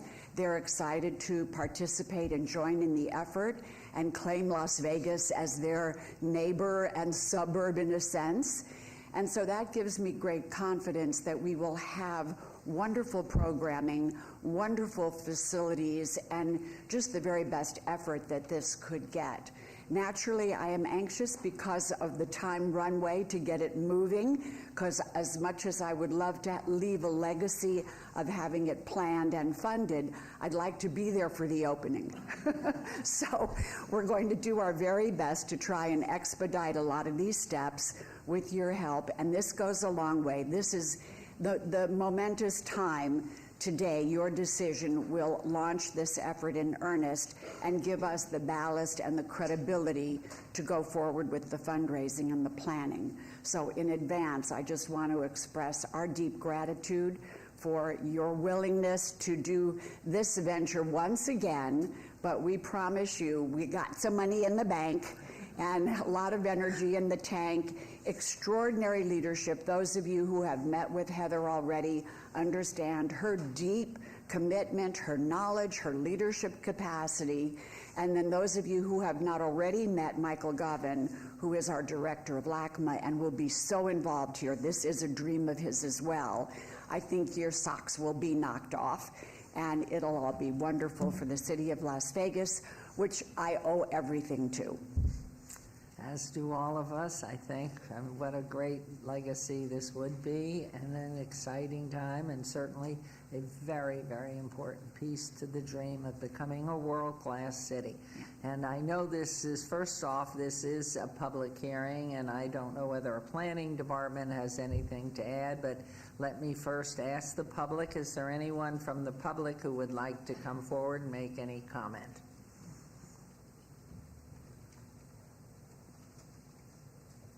Okay, we will close public comment. I know as we move forward, there will be support and commentary and requests of you as the process moves forward. So from council, let's start. Any comments here? Yes, please, Councilwoman Diaz. Thank you, Madam Mayor, and thank you, ladies, for being with us today. Ms. Nguyen, thank you for your philanthropy in our community. You've been such a champion for our underserved communities, especially our children, which has a very special place in my heart. So know that it doesn't go unseen or unnoticed. All of your decades of investment back in our youth, thank you for that. But now I'm really excited for this next opportunity and chapter where you're going to be investing into our arts and culture enhancements and offerings as a city. I love that you're doing it in the city of Vegas because I feel like we're becoming the arts and culture mecca for the region. And so just adding this to where the Smith Center is going to be so impactful. But most importantly, you're going to be nourishing the heart and soul of so many people that come through the exhibits. And so I'm so grateful that you are supporting this vision. Thank you. Councilwoman Seaman. I would like to thank you as well for everything that you've done, but this is very special to me. I come from Los Angeles, spent 25 years there and spent a lot of time at LACMA, and it's something that we missed when we came here. And yeah, I'm anxious to get it started as soon as possible as well. And I think it's going to bring so much to this city. It's a part of culture that we're missing here. So thank you so much for all you're doing. I appreciate every one of you. Thank you. And I forgot the most important piece here, our planning department. Do we have any comments? So, Mayor, this is an EUD item. I would just say Ryan's team does a great job, and we're looking forward to the SDR. Even though specifically it says right here. Okay, so before I turn it over to Councilman Creer, who's lucky to have in his ward, Symphony Park, I noticed the only other thing was on the picture, that easement for the city to come from. Could you make some comment on that and put it back? I saw one of the drawings had it, if you would. And what is the plan and when for that? Does it coordinate with this or go in before or what? Yeah, Ryan Smith for the record. Madam Mayor, that easement is just to the north of the red area that you see. Hold on, maybe there's a different, right here. Just to the north of the red box. It will bifurcate the area between, just to the north here is the Park Haven project by Aspen Heights, and then the Art Museum project. It'll go right through that. And actually earlier today on the consent agenda, we approved our ability to work with UPR. We already have secured the easement on one side. Now we're getting the aerial rights, so that pedestrian bridge will come over. And the museum team has been very active in our conversations around, you know, again, just where that will land, ingress, egress to this site, as well as potentially, hopefully, some decorative and architectural components of the bridge. So we're working together. It's moving forward. The timing the bridge may be completed or at least under construction before this, but it will be around a similar time, so we'll have that access. And it's only pedestrian or vehicular as well? Mayor Goodman, Mike Jensen, City Manager, Mayor and Council, just to give you a little more insight in this particular bridge, because we started on this a few years ago. One of the pieces of feedback we got early on in design was its proximity to the Expo Center. If you recall, as we were planning the Expo Center, there was a vision where some of the conventioneers could be staying at some of the hotels on the other side of the tracks. And so we purposely designed the bridge so that both the elevator and the structure can accommodate golf carts, so that during a Smith Center show, you'll see lots of folks getting taken to and from their parking area with a golf cart. This bridge was specifically designed so that we have that flexibility so that we can be able to move a lot of visitors to what will be a beautiful art museum, Smith Center, and all the other amenities that are coming online in Symphony Park. So just wanted to give you that clarification. But, Mr. Jensen, no vehicles, electric or gas-driven, buses, any of that, just golf carts and pedestrian? Yes, Mayor, to clarify the use of the bridge, early on in the process when we were planning this location, we originally had a vehicular bridge. It was all modes would have been accommodated in that connection. But there was a lot of feedback on the traffic that would have been coming along Symphony Park Boulevard adjacent to Smith Center, vehicular traffic, perhaps as a shortcut getting in and out of downtown. So the pivot occurred where we went from a vehicular bridge to one that is focused on pedestrians, but ones that can also accommodate, as I mentioned, those high-demand trips, possibly from a golf cart or something of that nature. Well, and because of the museum, I'm thinking of our free loop that moves people from the heart of down. It's the only free anything in southern Nevada, I think. But once you hit Sahara, and I think we have a docking station at Strat, to move people easily, but in numbers. And of course, golf carts take 3 or 4, maybe 6 or 8. So just another thing as you're going through your study of how you're moving people and your art exhibits and where the loading dock and unloading is, and 60 feet, then your estimation, Ms. Wynn, is high enough for any of the exhibits that might be brought into LACMA?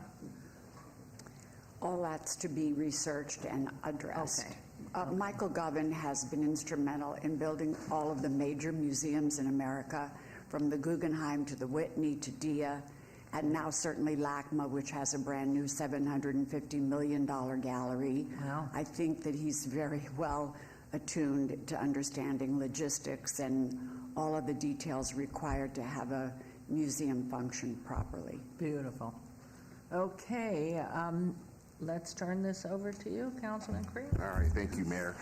One, good morning. Good morning. And thank you all for being here, and thank you to Heather, also to Poonam, who is Madam Behind the Scenes, and to Mrs. Wynn for bringing this project to our light. We're really excited about this project, and you might have heard me say that Ward 5 is the cultural epicenter of Las Vegas, and many don't realize that we house the Smith Center, we house the Discovery Children's Museum, the Mod Museum, the Neon Museum, the Natural History Museum, and soon we will be the home of the Las Vegas Art Museum. And so I want to thank you all for coming in. Museums are tough. Usually for large philanthropic projects, as you all know, it usually takes a benefactor and someone that is committed, not only with their treasure, but with their time and their history and talent. And Mrs. Wynn, you definitely do that. You have been, you probably could have phoned this in, but you have not. You have been very engaged, and it shows a level of commitment that you are making towards this project, because the toughest thing to give is your time, and you have been committed to this. And I know that you've gone around and garnered support and met with folk from around the state and federally as well. And so I believe you have a lot of backing behind you, and I believe this project will be wildly successful. I have known you the majority of my life. You have always been a person that has said what they are going to do, and you go out and do it. It's just that simple. And you've always had an open home and been a wonderful person, and I see that in this project as well. And so thank you all very, very much. Let's get ready to roll up all of our sleeves, and let's go to work. Let's get a shovel in the ground. Let's get this project going and get it up and running, because our community needs it. We may want it, but our community needs this. This is a need. This isn't something that is a beauty project. This is something that is needed in our community, that is going to round out any great city. We cannot be a great city if we do not have strong cultural and arts in our community, and this is going to just add to that. So thank you all very, very much. I've spoken enough. Let's get down to the good part. I am going to make a motion to approve item number 33. Wonderful. Well said. Please vote. There's a motion to approve agenda item 33 and post. And let's move it forward, shovel in the ground. Good luck. Thank you very much. Thank you. All the best. Thank you. Thank you. Thank you. And I want you to know that Miss Wynn's daughters went to Hyde Park Yeah, but with they were our sixth grade, sons. yeah. Yeah. Yeah, with our And sixth your Councilwoman Diaz's son goes there now, 7th grade. And Bruni, right, and Councilwoman Bruni's is at Hyde Park. And our 3 boys went. So, to your daughters, good memories. Thank you. Wonderful. Thank you. So wonderful. All right, we are now on agenda 52. Okay, 230501 RQR1, public hearing, applicant owner Restaurant Row LLC. Possible action, land use entitlement project request for the required review of an approved variance V004097, which allowed a 61-foot tall, 14-foot by 48-foot triple-faced off-premise sign where 55-foot tall double-faced signs allowed at 1991 North Rainbow, C1 Limited Commercial Zone, Ward 5, Councilman Creer. Staff recommends approval, subject to conditions, and hi, good morning. Good morning. Good morning, Mayor, members of council. Stephanie Allen, 1980 Festival Plaza Drive. I'm here this morning for Jennifer Lazovich. She's stuck over at Clark County. But I do understand that we're in agreement fully with staff's recommendation. We very much appreciate their approval. I'm happy to answer any questions, but we would ask for your approval this morning as well. Wonderful. Well, this is a public hearing. Is there anyone wishing to speak, make comment on agenda item 52? Please come forward. I'll close public hearing since no one has come, and let's turn this over to planning. Thank you, Mayor. Seth Lloyd for the record. Mayor, a building permit was issued for a triple-faced off-premise sign in 1997, and all inspections have been completed. The off-premise sign is in compliance with Title 19 requirements, and the sign remains compatible with the adjacent land uses. Therefore, staff recommends approval with conditions. Thank you. Thank you very much. Any comments from council? Councilman Creer. Thank you. This is just an annual review. I'll make a motion for approval of item number 52. Thank you very much. Excuse me. I should disclose, as I always do when it's regarding out-of-home boards, that I'm a proprietor of a billboard company, Career Outdoor Advertising, but there is no conflict with this, and so I am voting, and I'm making a recommendation for approval. Thank you very much. There's a motion. Please vote and please post. Motion carries. Thank you very much. Thank you very much. Appreciate it. Okay, agenda item 53, 230527 ROC1, public hearing, applicant, Cash America West, Inc., owner. This is the one that's obeyed to December 20th. Okay, on to 54. Reports and presentation. Report by Mike Devine and Kubi Ackerman, Gallagher and Associates LLC regarding a master plan for an African American Museum Cultural Center at a location to be determined at a later date. Good morning, Mayor and council members. I'm here today to introduce 2 of our G&A consultants, Mike Devine. You have to announce who you are. Sorry about that. Maggie Plaster, Acting Director of Parks, Recreation, and Cultural Affairs. I'm here today to introduce Mike Devine, Chief Strategy Officer, and Kubi Ackerman, Senior Content Strategist and Developer. You approved their contract to develop a master plan for the African American Museum and Cultural Center last year on November 16th, and here we are just 1 year later to share the results of their work. I want to thank all the city staff who consulted with G&A on this project, to include Lisa Morris-Hibbler, Tom Perigo, Steve Ford, Kathy Thomas, Tiffany Tyler Garner, Laura Machado, Andrea Martinez, and Harry Williams, as well as Clay T. White, Carmen Beals, and Jamie Gillis, who are all here with us today. We wouldn't be where we are without their involvement and feedback. And I'd also like to thank everyone who provided input during our one-to-one interviews, group listening sessions, public workshops, and the online survey. So now I'll turn it over to Mike and Kubi to share the master plan. Wonderful, and thank you very much. This is an exciting time. Great, thank you. Mike Devine, Chief Strategy Officer with GNA. Thank you, Madam Mayor, members of council. Thank you very much for giving us this time and opportunity. And thank you, Maggie, for all your leadership through the entire process. Just as a quick reminder, at GNA, we are a national museum and cultural attraction planning and design firm working on projects all over the country. We've been fortunate enough to work locally with the Mob Museum in great detail for that development, continue to work with that team on a very regular basis, and have also worked on a couple of other museum-related projects over the last several years. Before we begin, I also have a couple additional thank yous. Want to thank our project partners who have been all along the way with us. Shondell Newsom and the SUMNU team, thank you for everything you've been doing. Maya Ford and Ford Momentum, and Anna Barber and Barber & Associates all have been instrumental and very much integrated in our entire process. I'll hand it over now to my colleague Kubi to kick us off. Thanks, Mike. Kubi Ackerman, Senior Strategy and Content at GNA. Again, I'd like to thank the council. I'd like to thank Maggie Plaster and the Department of Parks and Recreation and Cultural Affairs for giving us the opportunity to work on this project. As Mike mentioned, GNA has decades of experience creating impactful exhibitions and visitor experiences, but this project is really special to us because we feel like there's a real opportunity here for a vital but underserved community to have their story shared with the wider world.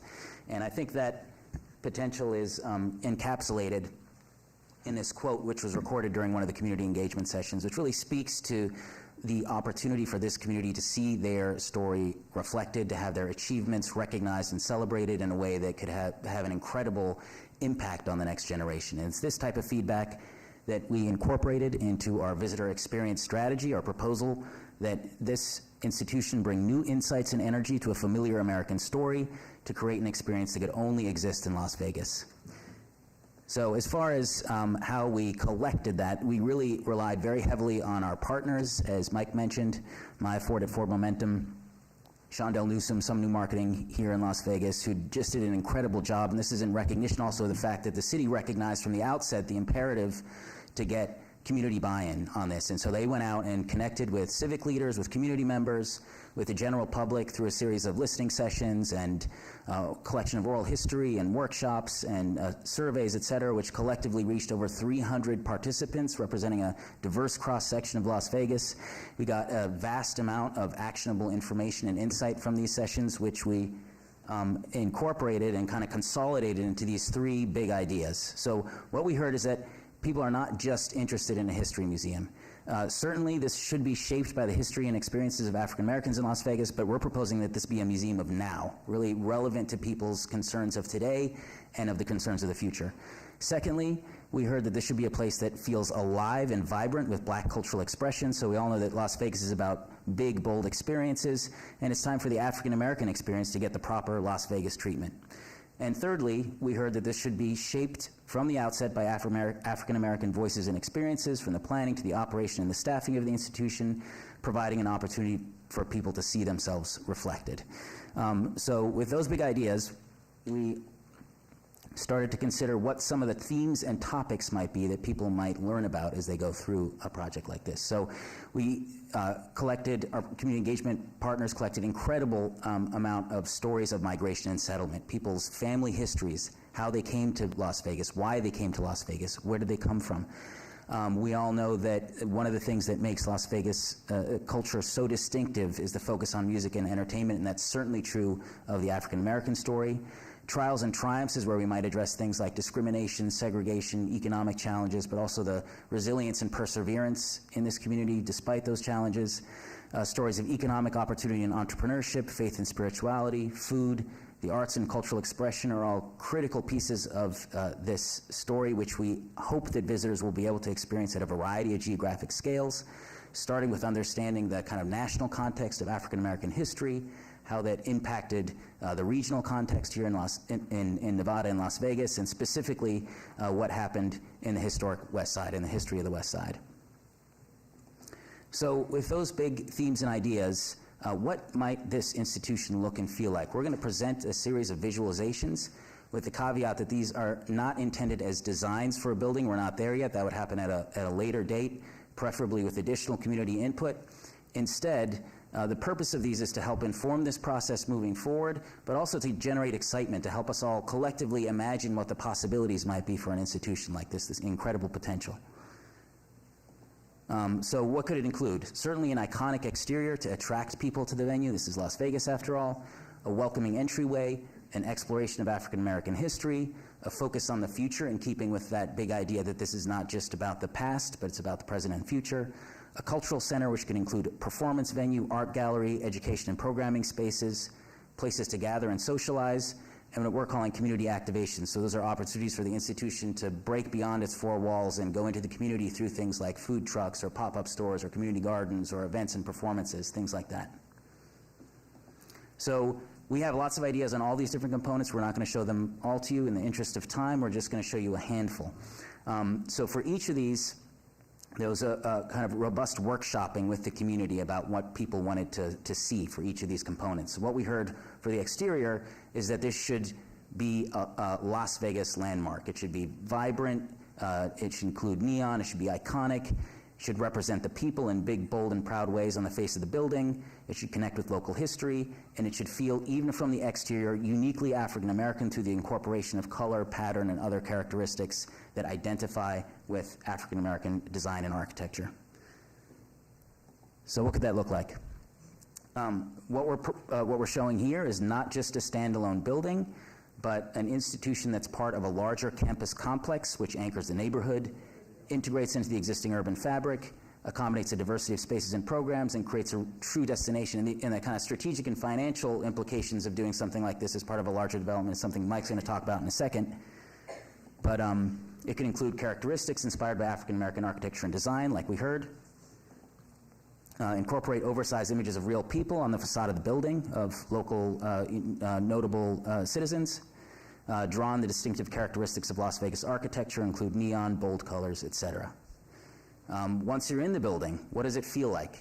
We heard that the necessity of creating a welcoming space which exudes a sense of warmth, a safe space that provides a sense of comfort and belonging for Black people immediately upon entry, and that it should also be grand, impressive, spacious, with an atmosphere of grace and class.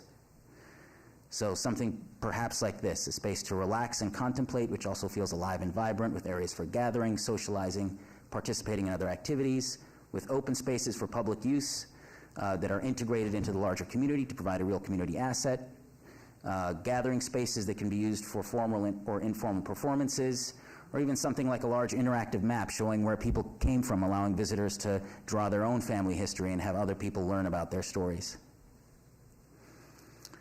Exploration of history. One of the things we heard a lot is there's so many memories about the past, and especially about the historic West Side, the incredible rich history that people want to see recreated, not a direct recreation, but a kind of creation of the visceral experience of being in the past. What might that look like? We heard that it's the importance of telling the real story, not sugarcoating it, honoring the sacrifices, celebrating people's achievements, and also to make it personal, to showcase individual voices and real experiences. So it could be something like this. Again, not a recreation, but an evocation of the past, a journey through historic streets or landmarks designed to evoke the sensory experience of the West Side's history. That could include signs and other landmarks providing a sense of being in a particular place and time. You could do something like browse through a digital guest book from the Carver House and hear people's stories, and click on an individual story and hear how they came to be here and what they experienced.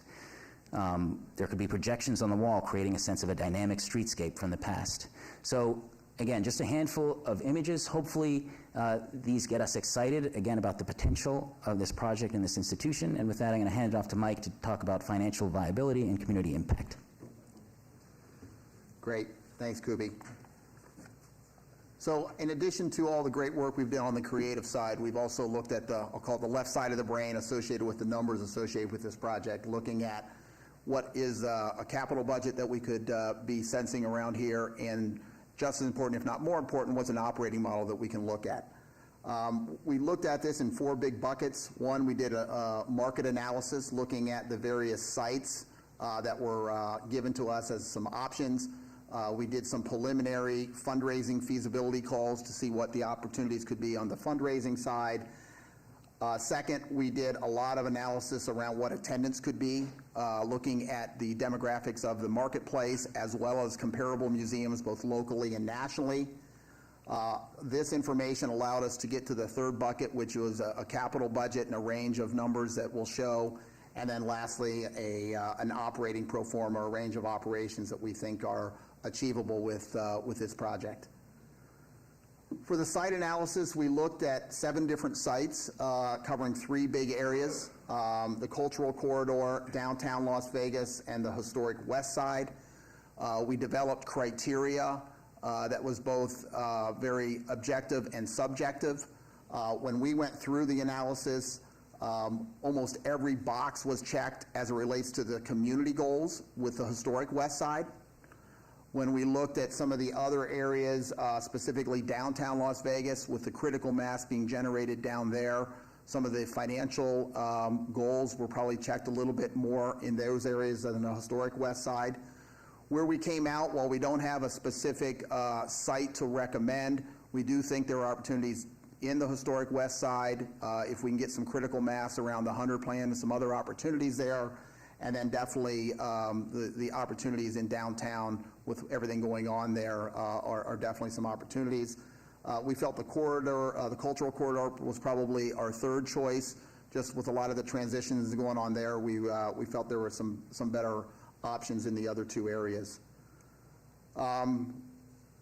When we look at attendance, we really focus on the Las Vegas market, not just your residential market, but your tourism market. Obviously, everything is a go as far as the number of population and people that are coming to Las Vegas every single day, every weekend, et cetera. So those are all very positive attributes. In addition, as I said, we rely very heavily on looking at the local museum market and national comparables. And when we say national comparables, looking at other African American museums and or cultural centers around the country. This helps inform us on putting together projections associated with attendance. The punchline here is we think the attendance capture on a realistic and conservative basis could be between 100 and 150,000 guests annually.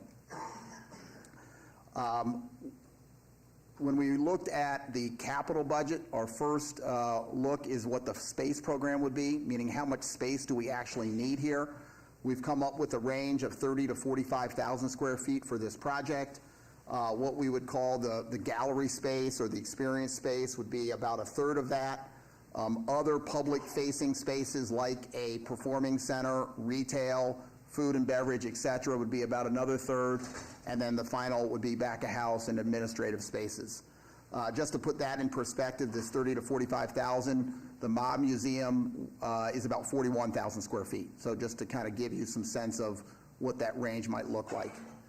When we start extrapolating that space into actual dollars, using a lot of the projects we work on nationally, we do have a lot of benchmarks and industry averages that we've used to calculate these estimates.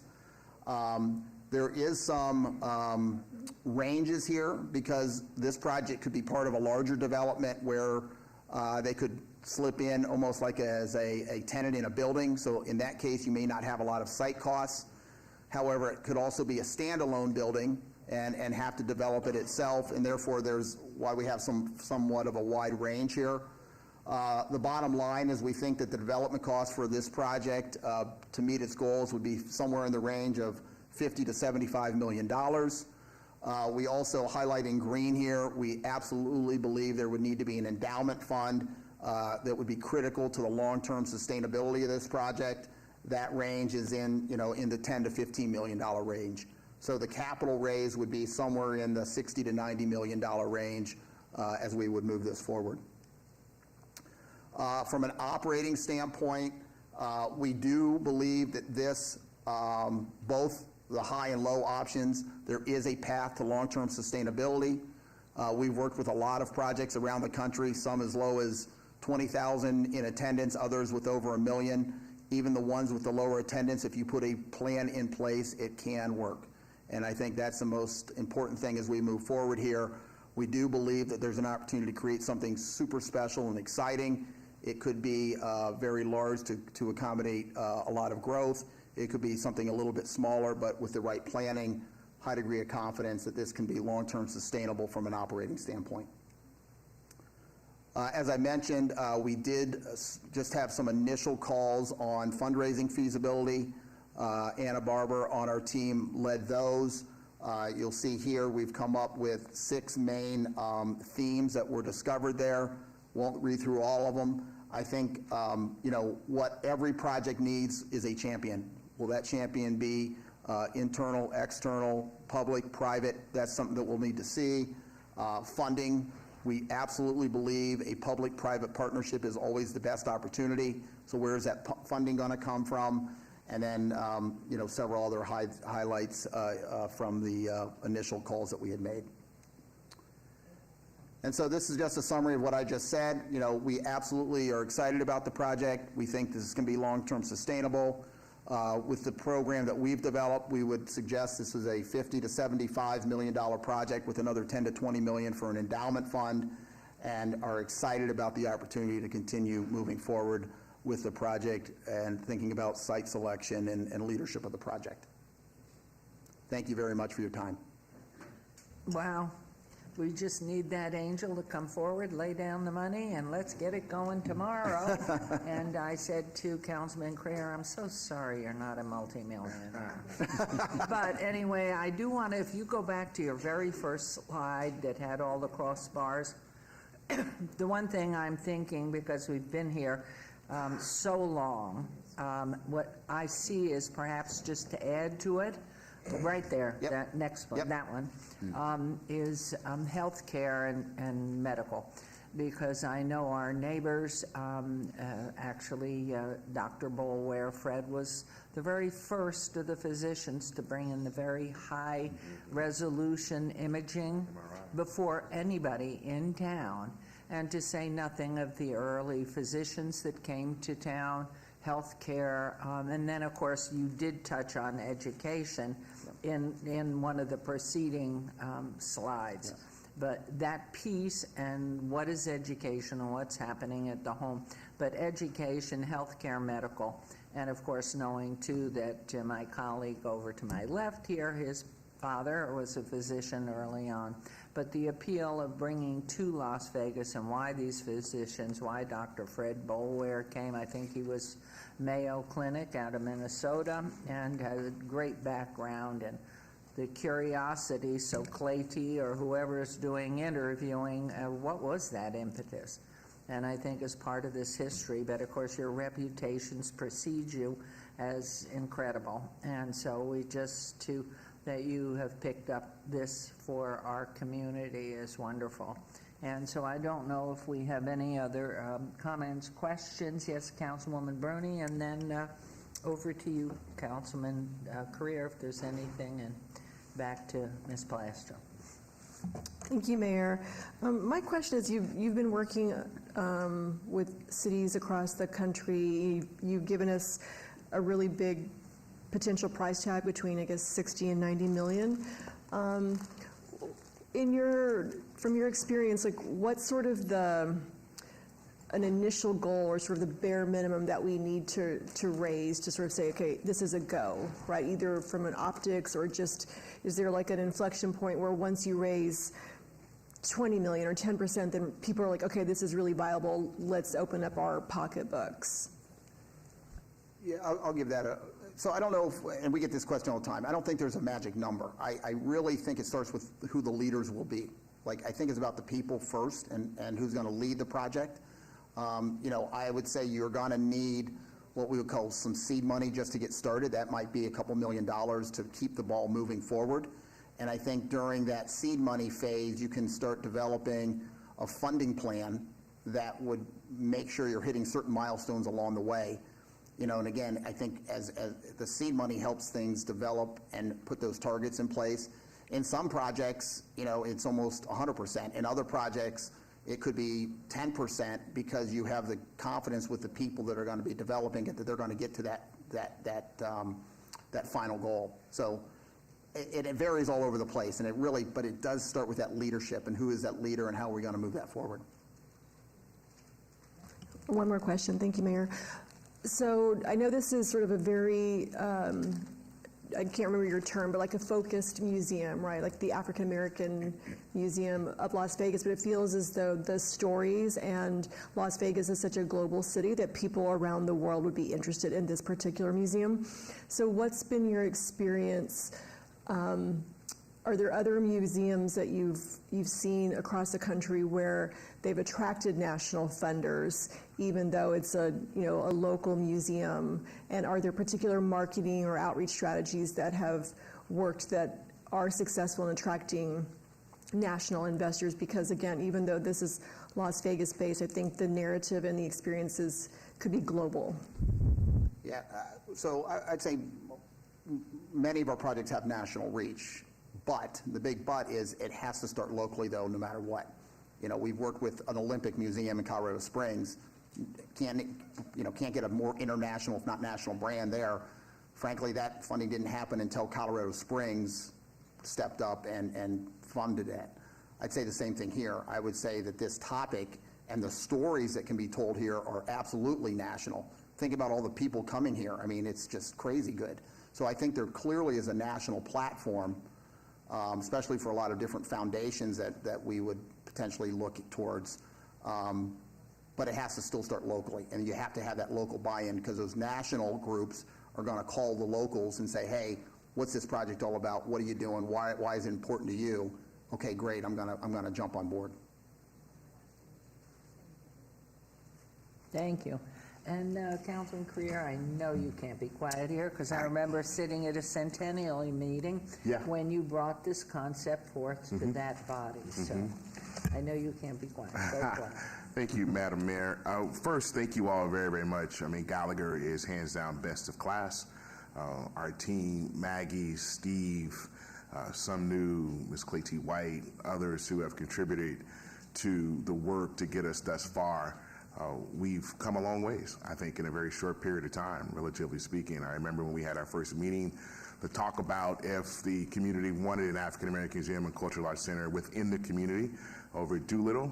And from them, and I really remiss to thank Ford and the work that they've been doing as well from day one, helping us out with this. Because we said that we were unsure if we were able to do this, and we're still we're way ahead of where we were, but we would do everything we can to do the research in the background, show the feasibility, what potentially the impact it could be on our community, and we've done just that. So thank you all very, very much.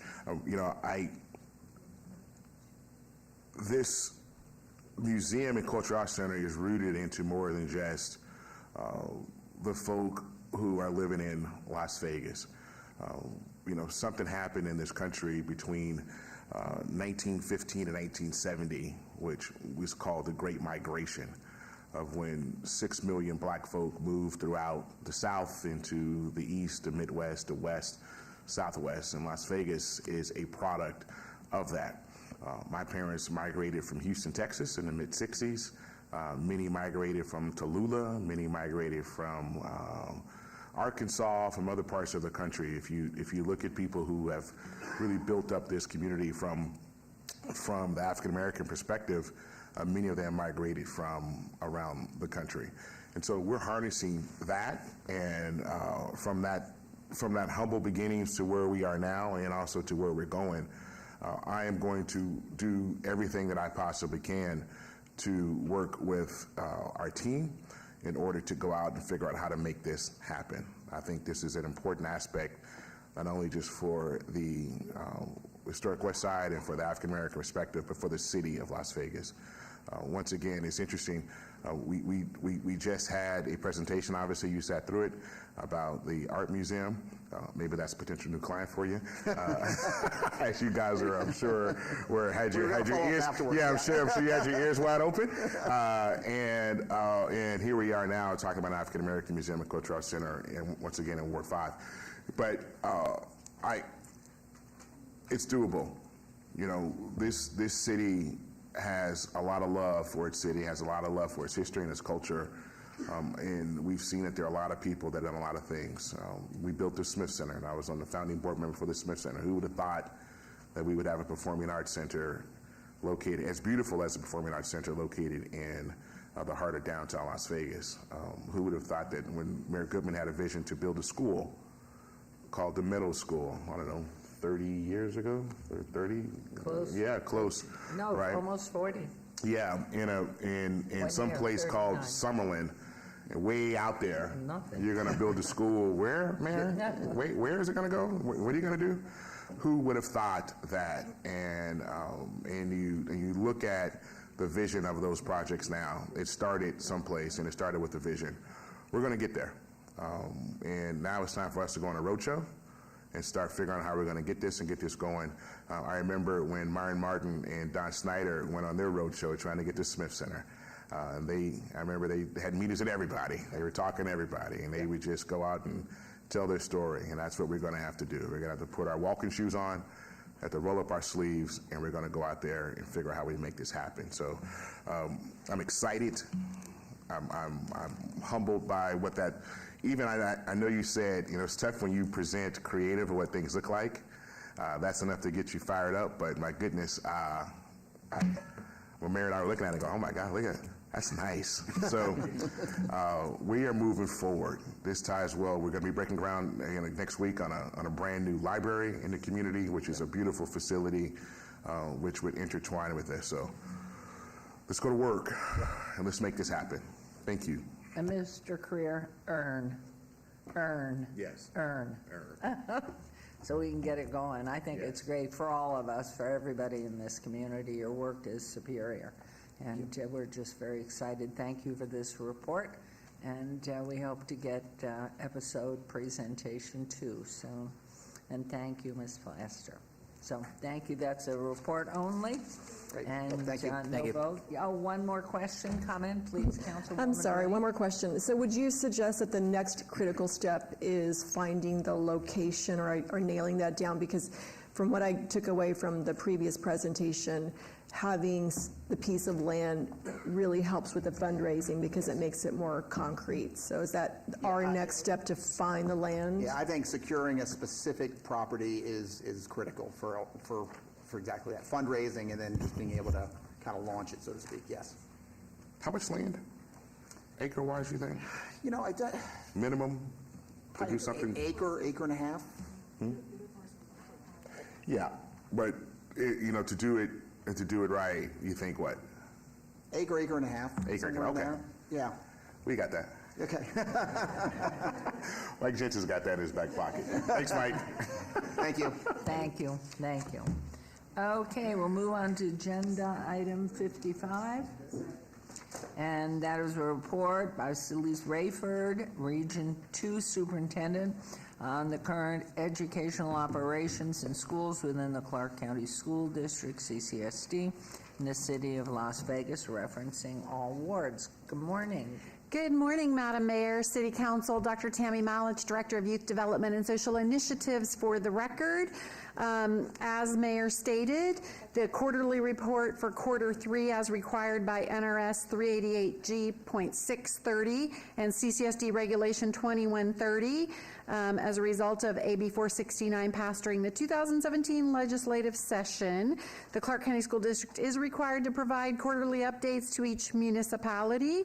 The quarterly report was posted, and I provided a printed copy to each of you for the quarter 3 results.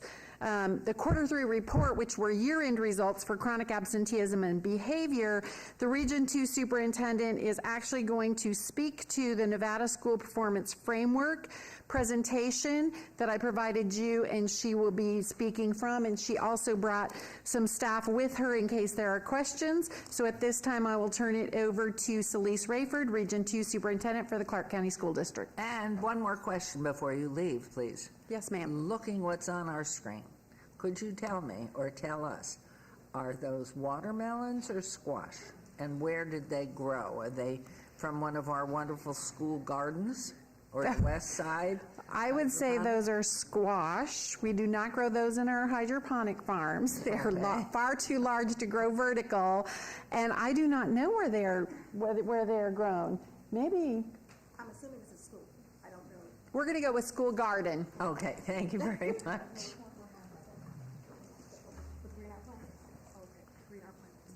Thank you and welcome back. Good morning. Good morning. Trying to make sure it's up here. All righty. Mayor Goodman, City Council, Celeste Rayford, Region 2 Superintendent, Clark County School District. As you're aware, the Nevada State Board of Education adopted a regulation that details that the state superintendent may provide a notice of noncompliance if a deficiency is found. There are no outstanding notices of noncompliance. The Quarter 3 report was submitted for your review, which included chronic absenteeism and student behavior data. The presentation for today will include an overview of the Nevada School Performance Framework, district initiatives, and community connections. The federal education law, known as Every Student Succeeds Act, ESSA, requires each state to develop a system to rate school performance. The Nevada School Performance Framework, known as the NSPF, star rating system is Nevada's school rating system. The Nevada Department of Education last released official star ratings for the 2018-2019 school results. Star ratings were paused for the results for 2019 and 2019-20 school year, 2020-21 school year, and 2021-22 school years. The Nevada Department of Education released star ratings for the 22-23 results on September 15th, 2023, and you're able to access those previous results on the Nevada Department of Education's website.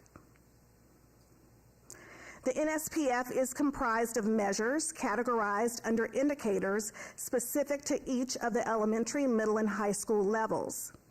A school earns points on the NSPF based on their performance in the measures, and points for measures are totaled under their respective indicators. The 5 indicators used for the elementary school ratings are academic achievement, growth, English language proficiency, closing opportunity gaps, and student engagement. These indicators are made up of several measures as listed in the boxes. Academic achievement for 25 points measures pooled proficiency in mathematics, English language arts, and science. The pooled proficiency measure combines a school's math, ELA, and science results based on student performance on the state assessments for a total proficiency rate and measures the percentage of students who are proficient over math, ELA, and science content areas. Read by grade 3 is an additional measure for elementary school besides the pooled proficiency rate. It is added to the NSPF as a result of the Nevada's Read by Grade 3 legislation and is based on the number of grade 3 students reaching proficiency on the ELA assessment. The elementary school growth indicator includes 4 measures for a total of 35 points. Mean student growth percentile, the MGP, and adequate growth percentile, AGP, measures for math and ELA. The assessments in math and ELA are used to determine growth for each of these content areas. A minimum of 2 consecutive years of math and ELA results are required in order for a student to have growth. An AGP, growth to target, is also determined for each student. A student is considered to have met their AGP if their student growth percentile meets or exceeds their determined adequate growth percentile. A school's AGP rate is the percentage of students meeting their AGP.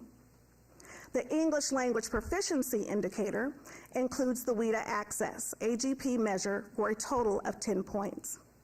The students counted in this measure are those who have been identified as English learners. For schools, student performance on the WIDA Access assessment is included for students with at least 2 consecutive years of WIDA results.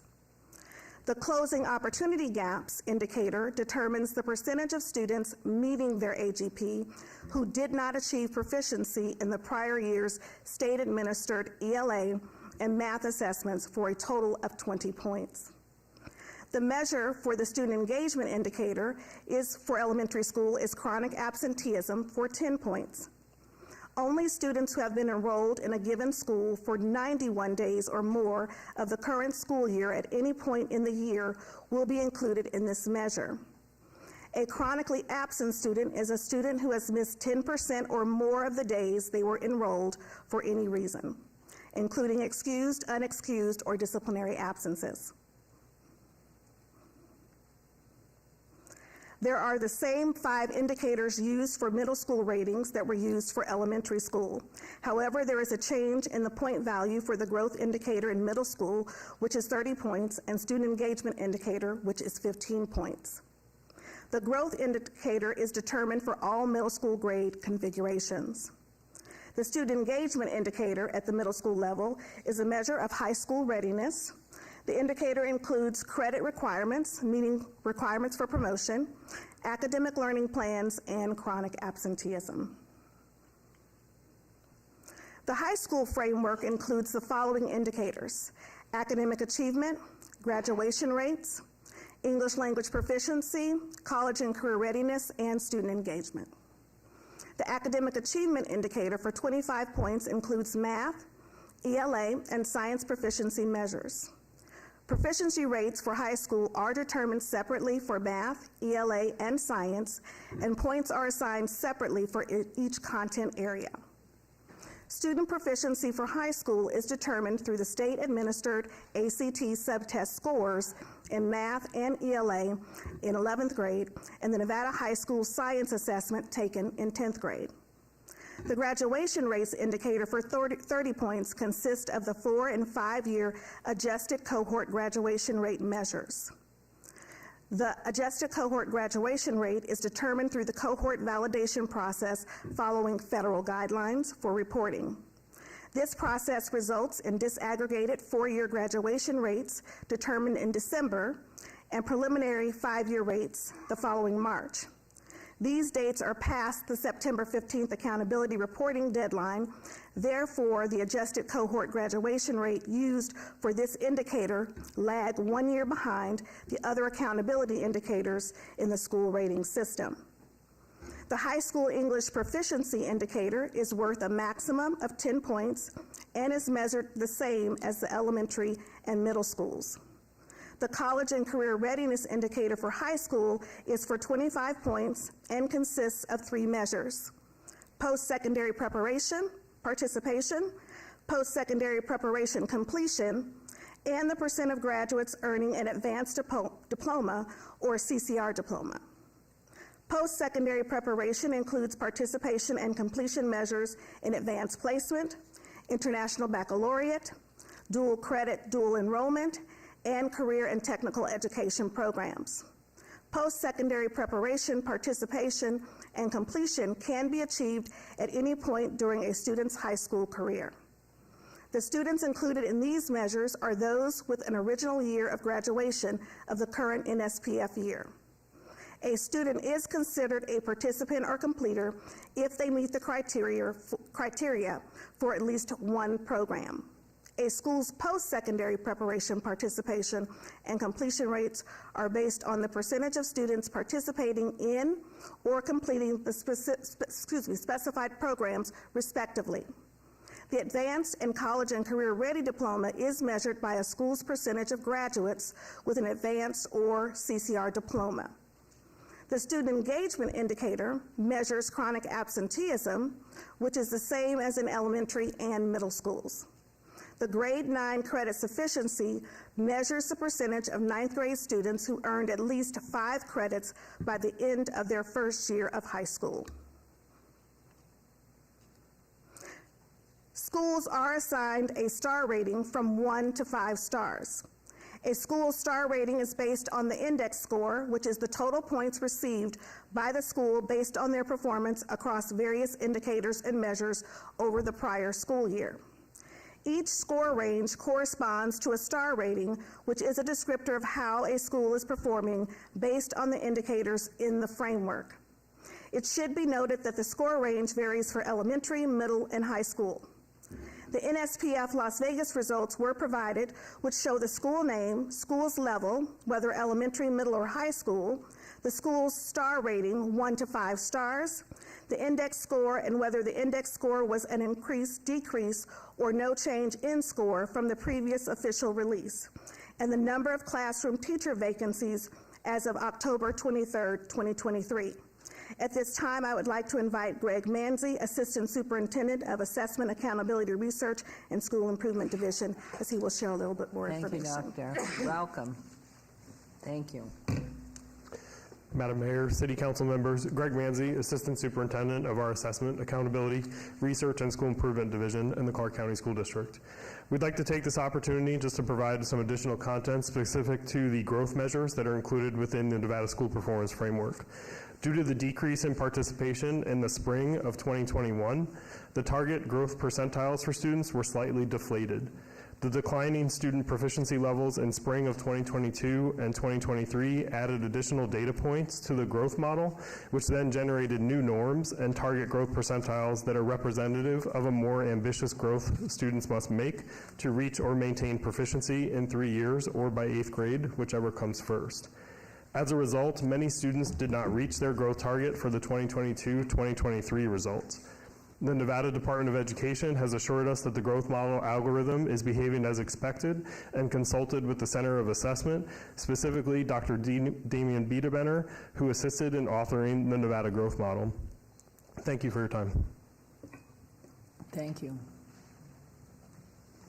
Based on the NSPF results as a district, we identified student achievement challenges, successes, and lessons learned. A few of our challenges have been the inconsistent implementation of Tier 1, Tier 2, and Tier 3 instruction. We had a delay with the adoption of instructional materials for ELA, inconsistent implementation of Tier 1 instructional materials, shortage of highly qualified educators, high chronic absenteeism, and students in grades 3 through 5 were in kindergarten through grade 2 during the pandemic, which has impacted the critical years of literacy development. We did have some successes as we were able to invest in professional learning for selected schools on the science of reading. Schools now have access to standards-based Tier 1 instructional materials in math and science, professional learning focused on district structures and systems, including professional learning communities, teaching and learning cycle, and multi-tiered systems of support. Additionally, we have implemented monitoring tools with principals and principal supervisors to support school improvement. We have learned that nationally, full academic recovery will require a multi-year effort. Instructional systems and structures are necessary. We have been intentional about our monitoring of the work and provided differentiated support and coaching with our educators that is job embedded. And it's important to have standards-based materials to support high-quality, standards-based Tier 1 instruction. So where are we headed with these learnings, our next steps? Monitoring of Tier 1 instruction expectations and student progress using MAP growth data, customizing student learning pathways, expanding the number of schools through our differentiated school support framework based on student outcomes, monitor implementation of standards-based Tier 1 instructional materials using our Look For tools, strengthen our instructional systems and structures by engaging with our educators in professional learning, continuing to be intentional about monitoring for coaching and support, and provide professional learning on our district's coaching framework. So how can the community support? The City of Las Vegas has done a great job. You're supporting, stressing the importance of establishing daily routines and habits to get students to school and on time through your newsletters, special events sponsored for families, or your education programs. Ensuring students have their basic needs met. We know that many in our community conduct food and clothing drives or provide services for families to secure housing.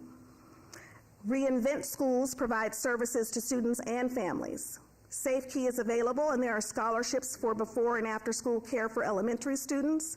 Ignite for middle school students to learn and grow in a safe environment at their school. And Batteries included Teen Council for high school students to build leadership skills. Strong Start Academies for early childhood education. Additionally, supporting the district's Everyday Matters campaign in your newsletter. The partnership is greatly appreciated, and we hope others in the community will assist, as it takes a village to support the success of our students. And this concludes the presentation. Thank you, Doctor. It's just awful lot of information for us, and our hopes are, of course, that we all work together to improve what's going on and the result of so much. And we knew when the school district was closed down during COVID, nothing could come out of that but problematic results for the children who are being taught at home and locked away from everybody else. So we thank you for this report. I'm not sure if we have any comments, question. We appreciate that you continue to come back to us. Councilwoman Polensky or Councilwoman Diaz, any comments, question? Yes, please. Thank you, Madam Mayor. Know that we as a city, and I know my colleagues, we rally behind the school district because those are our children, those are our parents, and we know that sometimes the struggles are shared. So what is coming through the campuses are what we, those are some similar dynamics and challenges that are happening in the neighborhoods. So as much as we can be working in concert is, I think, helpful to everyone. I did want to know, because I have been going through the data that Dr. Malich printed out and that you guys shared with us, common themes that I'm seeing is chronic absenteeism, student behavior, and obviously if they're not in school, they can't learn, and that AGP and all of the measures are not going to be there if they are not taking the information in. It seems like there's an intersection also between student behavior and the absenteeism piece, and so I'm trying to see and gauge from you all, how are we drilling down into that component, and what are we trying to do proactively to get our students on a different path, whether we're cross-referring to sister agencies, we're trying to create more after-school programming, because we know that when we're not offering opportunities to engage in positive, productive activities to our youth, then they're going elsewhere and doing other things that they should not be getting into. And so just wanted to hear from you all, have we drilled down the student behavior, chronic absenteeism? Have we been interviewing the students? Do we know what a lot of the challenges are? It's just helpful for us, so that way we have parks and recs, we have community centers, so how can we be leveraging our wheelhouse to support some of the challenges? Thank you for the question, Councilman Diaz. Celeste Rayford for the record. Many of our schools are starting or have identified when they're going to make points in contact when students are absent, and they've been very diligent about that. Many of them are conducting home visits, going in, trying to see what is it or why students aren't coming to school. We know that some of our students, the basic needs aren't being met, and so schools are taking it upon themselves to ensure or inform our families of resources of where they can best obtain those resources in terms of basic needs. Many of our schools have closets in terms of food or clothing for our families. We have counselors going in and conducting SEL lessons. Teachers are integrating the social and emotional learning within their curriculum and activities that they're doing with students, just to ensure we want to build students' confidence in terms of them coming to school. And if there are issues that are occurring outside in the neighborhood, schools have been very diligent about trying to find out what those are so that we can ensure that we are diffusing those so that students are ready to come into our buildings and ready to learn. So it does take an effort. We do have telehealth services that are being offered for students who might need some additional counseling if their parents agree to doing that. We also do have Safe Harbor, where we provide referrals to students who might be engaging in behaviors or other activities where they might need some additional outside resources or counseling. Thank you, Ms. Rayford. And I just know that sometimes what we have in place isn't necessarily meeting the needs of the students that are struggling the most. So I know that Councilman Knudsen, MPT, just hosted a roundtable about children's health, mental health, and our offerings and wellness.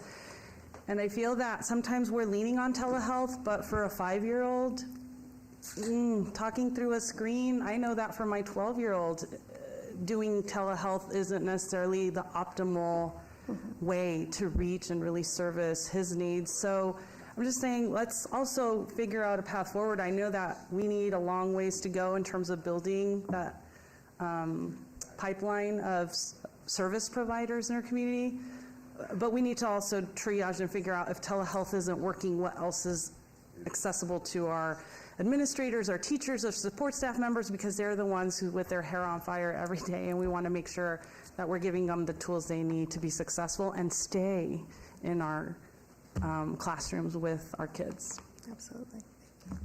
Thank you. And Councilwoman Seaman and Councilwoman Burney, please. Hi, thank you for your report. I don't know that you can answer this today, but maybe you can send us some information. But in light of what has happened with the recent murder of the student over near Rancho High School, can you sort of give us some information, send it, talk to us a little bit about some of the steps that you're taking to keep children safe? It's very concerning to the community when we have these kind of incidents that are taking place. And I know you're not the parents, I know that, but I kind of believe that there are steps that you can be taking with children that are acting out in the schools. And I don't know that we're doing that. So whatever you can indulge me with. Thank you, Councilwoman. And Councilwoman Burney? Yes, thank you.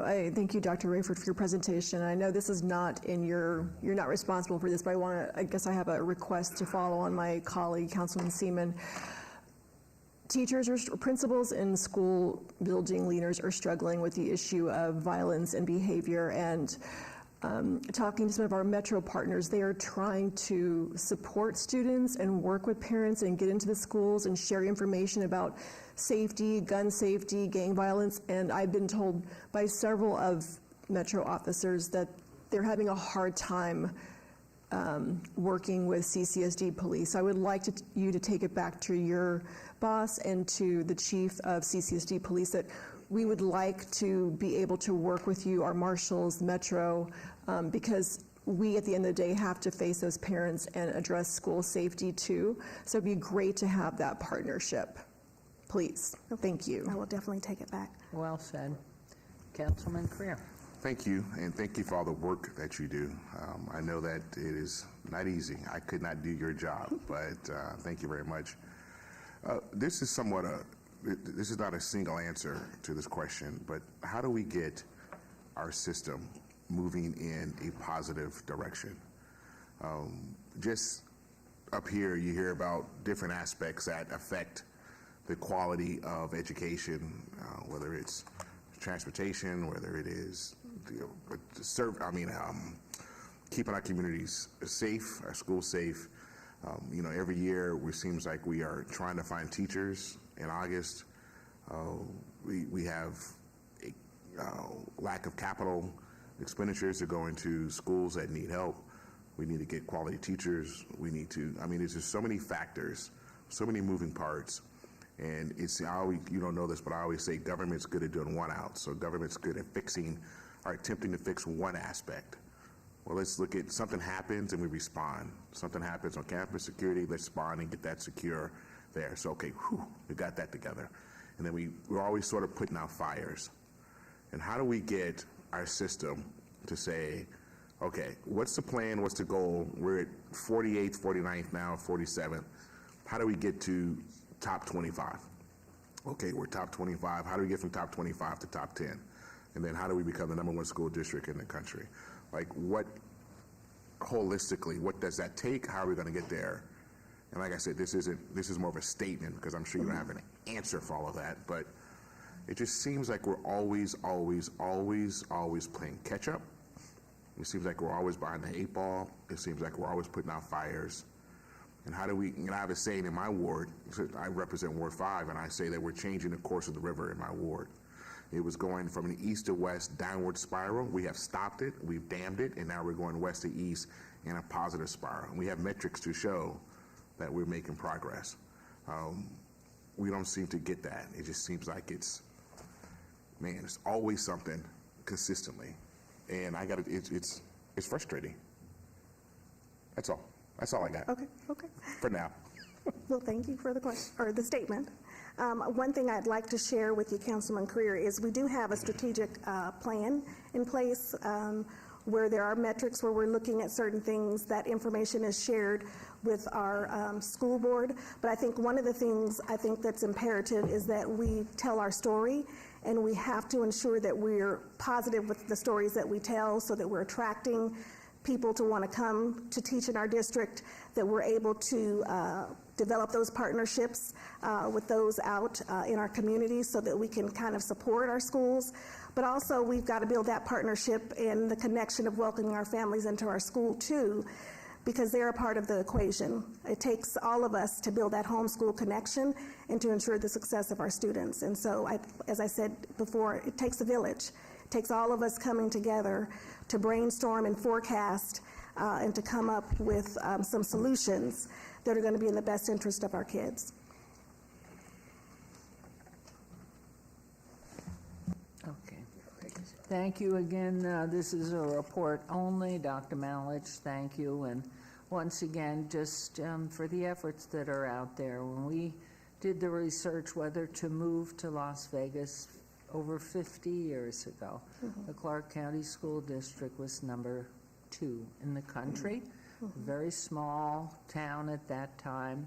And so the problems that exist not only come from the rapid and enormous growth, but society is totally different today. And whereas in mid-70s, you had the attention of the parent when a child was acting out, there was a consequence for bad action, there was more money available for each teacher, and if you don't pay and provide benefits for quality teachers, this problem is so big, and having been involved in it for 50 years, spending 26 years of my life trying to show a model, whether it's for children who are challenged in sight or learning differences or academically talented, the purpose, the mission, the model is the same. And it continues to slide over these years. There was no question in the 1970s that we had a population where Spanish was going to be the second language. And not to have an immersion program at an elementary level, not to have all children, if they are able, learning to read in kindergarten, not waiting to read for 3rd grade. There's so much here, but it is a marriage of issues that have come from the change in societal expectation, involvement of parents, attitudes of children towards their parents, and then all the complications with which you have been dealing and watching this spiral. It is a time now. I mean, when? If not now, when? Are we just going to kick it further down the road? And so the problems, you can speak to both sides of it. The key is that we have teachers that love children and love teaching. And fortunately for us, and knowing the involvement here, but knowing too that Councilwoman Diaz is on hiatus from teaching in the classroom.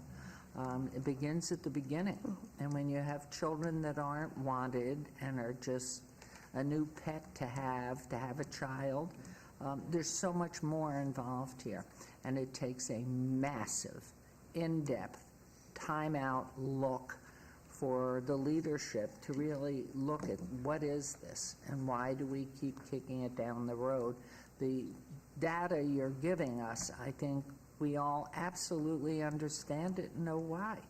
But it's so multifaceted, and parents used to be the partner of the school. The schools were for teaching. The parents were for parenting. And so when you have that marriage, it works. When you have this happening, it does not work. So schools are having to become the parent, the church, the everything to children, to teach them about sensitivity and compassion and morality and truth and trustworthiness. It's a huge job, and God bless you all for continuing to day in there and try to make it work, but it needs to be start on a blank sheet of paper, and what are the priorities, and then how are we going to get it fixed in this generation, and not just leave it, because you knew this was coming. We could see it coming in the mid-'70s, and here we are at 2024 in a month. Whew. It's amazing. So thank you for this report. We hope you'll continue to come back and the news will get better. But all the issues of the mental health and all of these issues are compounded by society today. And the schools can't be all of that. Schools are for teaching. And we want our children to learn and lead this world in education and in creativity and ideas and technology and engineering. So thank you all. Thank you for taking the time of your day, and keep on, but we're here in partnership to help you, I can assure you. Thank you so much. Happy holidays to you all.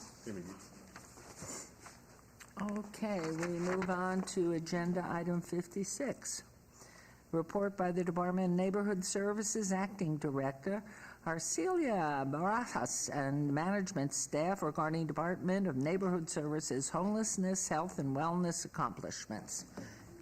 Good morning, Mayor and Council. there. Arcelia Barajas, Acting Director of Neighborhood Services. I'm here today with Jocelyn Blewett and Maurice Cloutier, and they are our managers over homelessness and health and wellness initiatives. Today they'll be presenting on our accomplishments during the last year in those two areas. Beautiful. Good afternoon, Mayor and City Council. Jocelyn Blewett Fisher, Manager for Health and Wellness with the Department of Neighborhood Services. And Maurice, hi.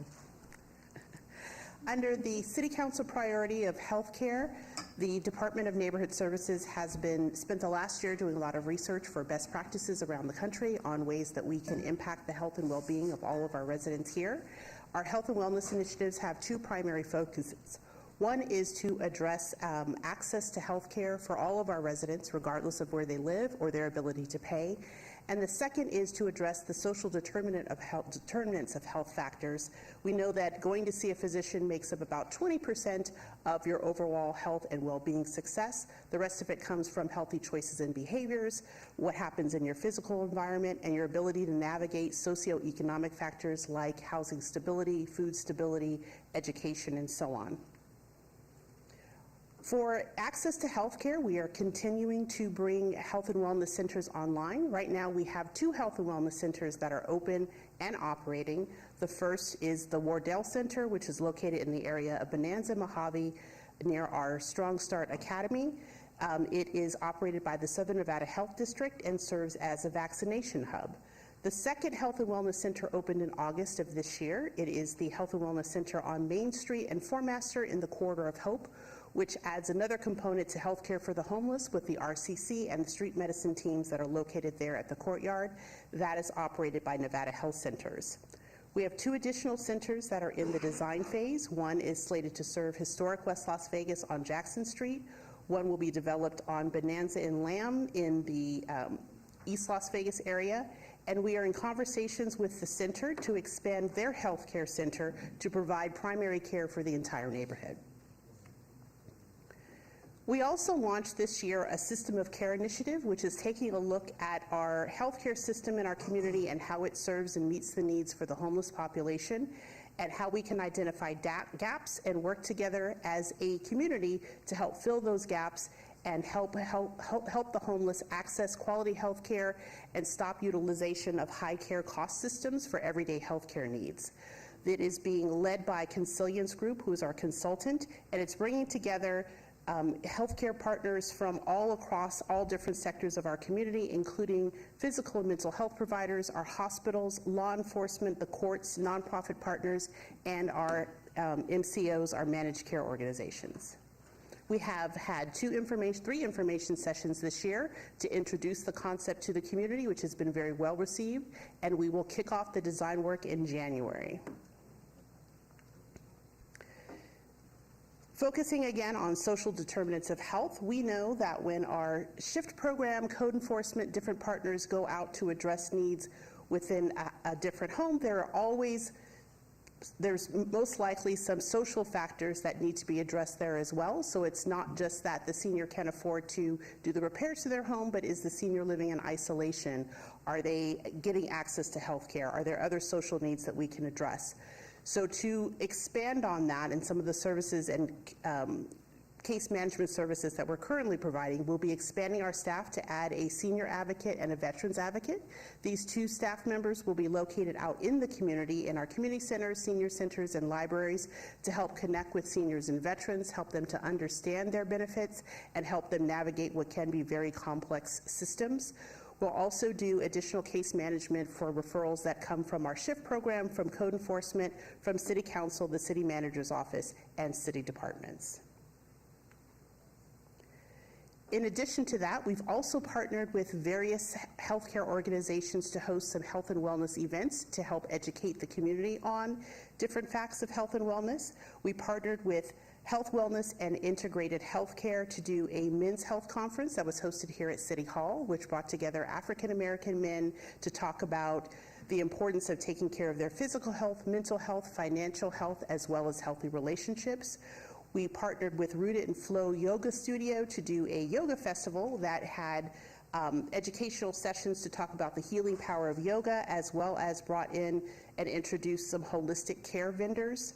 We did a maternal child health symposium that brought together healthcare providers, traditional and non-traditional, so OBGYNs, doulas, midwives, along with women to talk about their birthing experience, what gaps exist in our community, and what we can do as a community to address and bring out better health outcomes for minority women in our community. We participated in Suicide Survivors Day, and we were happy to help support the Black Cooperative Agenda Conference that was hosted here in Las Vegas, which was a great opportunity for us to educate the community on how the cooperative business model can uplift communities. I'll turn it over to Maurice. Good morning, Madam Mayor, council members. For the record, my name is Maurice Cloutier, Department of Neighborhood Services, over homelessness initiatives.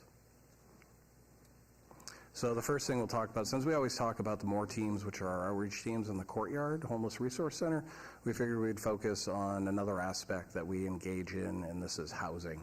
So first off is our prevention program that is designed to keep people who are in imminent danger of experiencing homelessness in their housing. And so we'll pay for back due rents, any 10-day cutoff notice for utilities, things of that nature to allow our residents to remain in housing and avoid entering into the homelessness system. Some of the metrics regarding that. So for fiscal year 2022, we had 290 applications. We assisted 228 of those. Household compositions range everywhere from single individuals to 7+ individuals in a household. So far for the first 6 months of fiscal year 23, we've had 140 applications, 111 households assisted, same household composition. So they traditionally are larger than single individual households that we are assisting. And if I might ask you, and sorry to interrupt, the funding for this is dollars. Are these ARPA funds? Are these, where are we getting these dollars? And are they a continuing resource at that same and growing amount?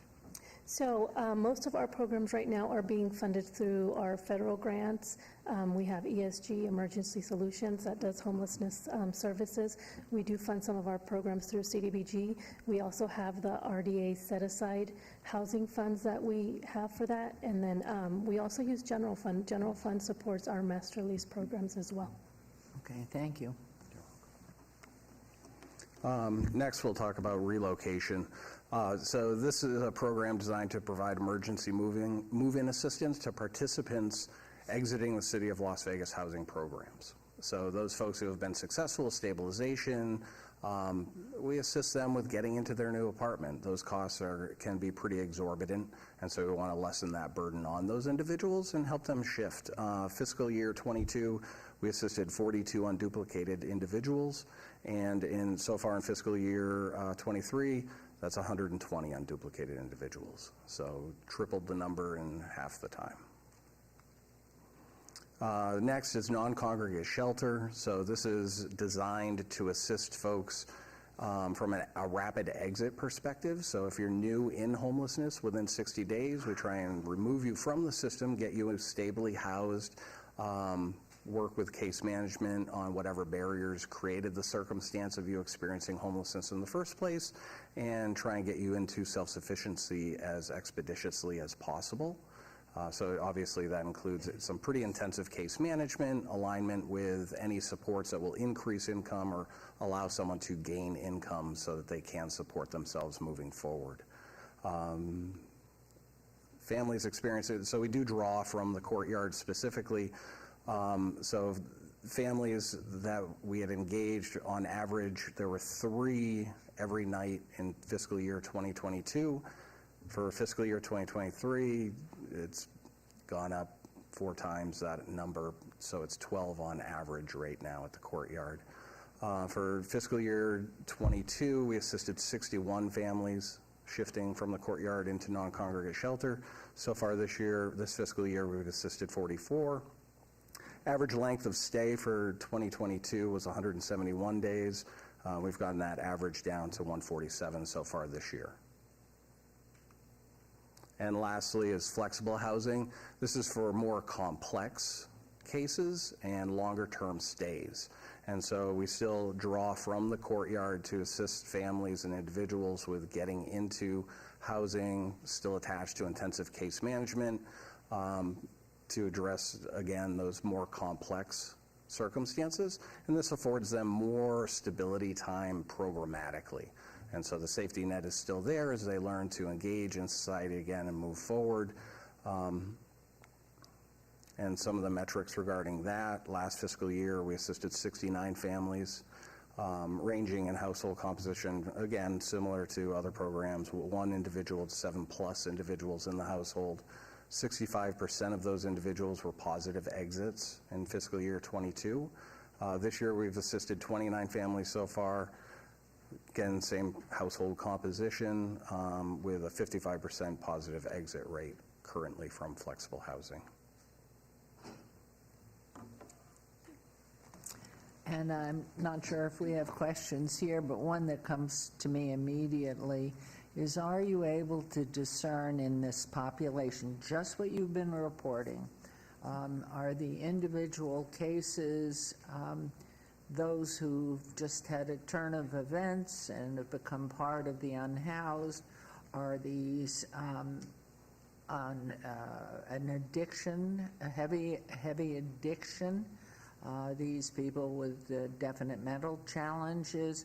Who is the population and where is your biggest success rate? To me, and then can you have programs for the different diversity of the population that you know we're best off servicing these people? We've had more success, we've gotten them into job training, then we have this population that really need much longer housing, control, environment, care, and then we have these who we're very unsuccessful with. Yes. That. Thank you for the question, Madam Mayor. So the first component, at least anecdotally, we're collecting the metrics on this right now, but the families that we're encountering are just priced out of their units and can no longer afford it. So they have income, but they just can't meet the cost of rent. And that should be a win-win that we should be able to address and find success for those families. And those are the families that we're bringing into flexible housing or non-congregate shelter and working on ways to reduce out-of-pocket expenses so they have more money to afford rent, putting in applications with local vendors that we have relationships with so that we can secure those transitions and so that folks can find success in moving forward. Excellent. The second component, it's, as you well know, homelessness is multifaceted and hyper-complex. So we use a lot of internal resources, regardless of programming, to get people attached to things that will eliminate the barriers that are contributing to their consistency in homelessness. So be it substance use disorder and ambulatory detox, to behavioral health, long-acting injectables, medication management, to everything from either applying for benefits through Social Security or obtaining employment that can support them moving forward. So we do look at those pieces from a programmatic space while we're case managing individuals, and if it's things that we offer as a city, we obviously attach them to those probably more expeditiously than if engaging with a community partner, but we use every resource available, including coordinated entry. So we get folks attached through the county into coordinated entry so that if they meet the vulnerability index requirements, they can shift into either rapid rehousing, transitional housing, or permanent supportive housing. And built in is reunification, where Yes. you reach out to an individual's family to have somebody, I'm sure. Yep, absolutely. That's where we find the most success, is when people have support, and usually it's familial.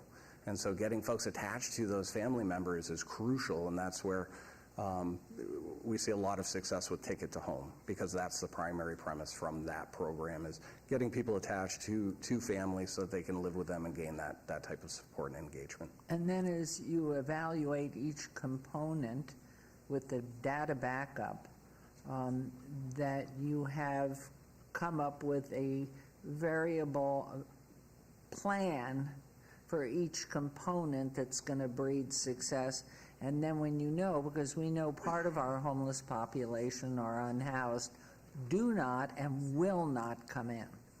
So, but they are considered a piece. So looking at that spectrum, what are the percentages that you feel that the funds are purposefully causing success and return to societal productivity?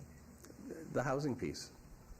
That's the piece that is creating the success. That is the biggest buy-in, if you will, from individuals navigating homelessness to get back on their feet. And then we can wrap around other services because we've gained the trust and the rapport from that perspective. So it starts with outreach and being able to engage folks throughout the entire continuum. And should we be looking at something more like a dormitory building or something to house families as you would when you went off to school or whatever, rather than having to find money? And then how do we get that to our city manager to put it into our budget and our planning with help from the federal and state government? You've been listening to our conversations on the third floor, have you not? Unfortunately, I've been saying it for so long, they're half the age of when I started to say, this is what needs to happen. So you are. So, I mean, I think that's something, if you can really address that, and we can get our arms around it and then try to get the grants, and certainly as an initiative, I love it. And I think it's the answer, especially when there are families involved and you've got the children. You don't want those children out there with the mom in a mixed environment. And it's intricately tied to health and wellness as well. So it's all that. I mean, it's, yeah. So, as we say, if it were one Venn diagram, it would be a big circle. Yeah, I think we're passionate for it. So any comments, questions here? Yes, please, Councilman, and Councilwoman Bruni. But you first, go, please. Thank you, Mayor. And I just want to, Arcelia, I think you do an amazing job. I would love to spend more time with you in this new role, and hopefully we can do that soon. And I think your entire team is amazing and wonderful and fantastic. I'm really impressed with everything you all do. I did have a question, a suggestion, a thought for you as the city manager. I think it's worth thinking through tying more closely the efforts of our neighborhood services team with government affairs team, and Ms. Newby just walked out, because a lot of the things that they're just mentioned in this presentation, to the mayor's point, are reimbursable through different federal funds and state funds, and we aren't as tapped into those as we should be. And the work that I do with Medicaid, with DHHS, helping other nonprofits get aligned with reimbursement rates, the city just hasn't done that in the past as well as we could have. So I think it's worth tying in government affairs to say what are all the funding pods, and if we do need to tap into Medicaid reimbursement, we should be doing that, or we should be partnering with organizations that are tapped into Medicaid reimbursement. Because much of what was discussed in the presentation, there are funding sources for it. We just aren't tapping into them as much as we could be. Thank you. Yes, Councilwoman Bruni, please. Thank you, Mayor. I would just like to echo my colleagues' praises. I think this is one of the most amazing departments and hardest working departments in our city. So thank you. And I know, Maurice, you've traveled out to Ward 6 to give me bus passes for someone that I'm trying to help. So thank you for your unlimited dedication. I would like to ask, I think I have a lot of questions, so I'd like to ask for a longer, just one-on-one briefing. One quick question is the Consilience Group, I've never heard of them, are they local or are they a national consultant or regional consultant? They are actually not local, they are regional. We were partnered with them through an award that we received through the National League of Cities a couple years ago, and the National League of Cities paid for them to work with us, and so we kept the relationship, and that's the reason that we continue to work with them. Okay. 2 additional questions, higher level. What would you say is the biggest gap or the biggest gaps in helping the individuals that you're helping? And then secondly, as we think about the budget cycle next year, what do you need to scale or expand the work that you're doing? Because I noticed that, there are more applications than the people that we're helping, so I don't know if we need more funds, if we need funds for case managers, for bodies, or if we need sort of unlimited funds to be able to just use those internal funds, to address whatever barrier they're seeing that's maybe not tied to grant funding. So what do you need next year? Let's talk about the gaps. I'll channel my inner Jocelyn and say yes. All of it. From case management to funding to resources to, it's literally all of it. Yeah, and I think on the funding side, so we've been very fortunate. Our city manager did award us some funding to begin a contract to explore Medicaid. So we are working on that. We are going to contract with a local consultant that will help us identify all of our programming and where Medicaid can fit in so that we can start generating some revenue to help support some of our programming.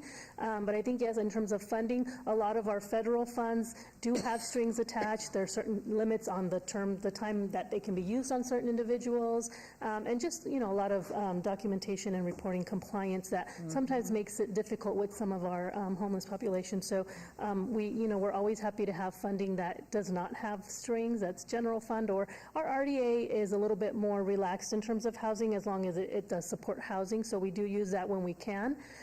But yes, funding that doesn't have strings attached to it is always helpful for our population. And then one final question, sorry, Mayor. So do we have any, I know the county had CHAP and then we set something up that had a different acronym.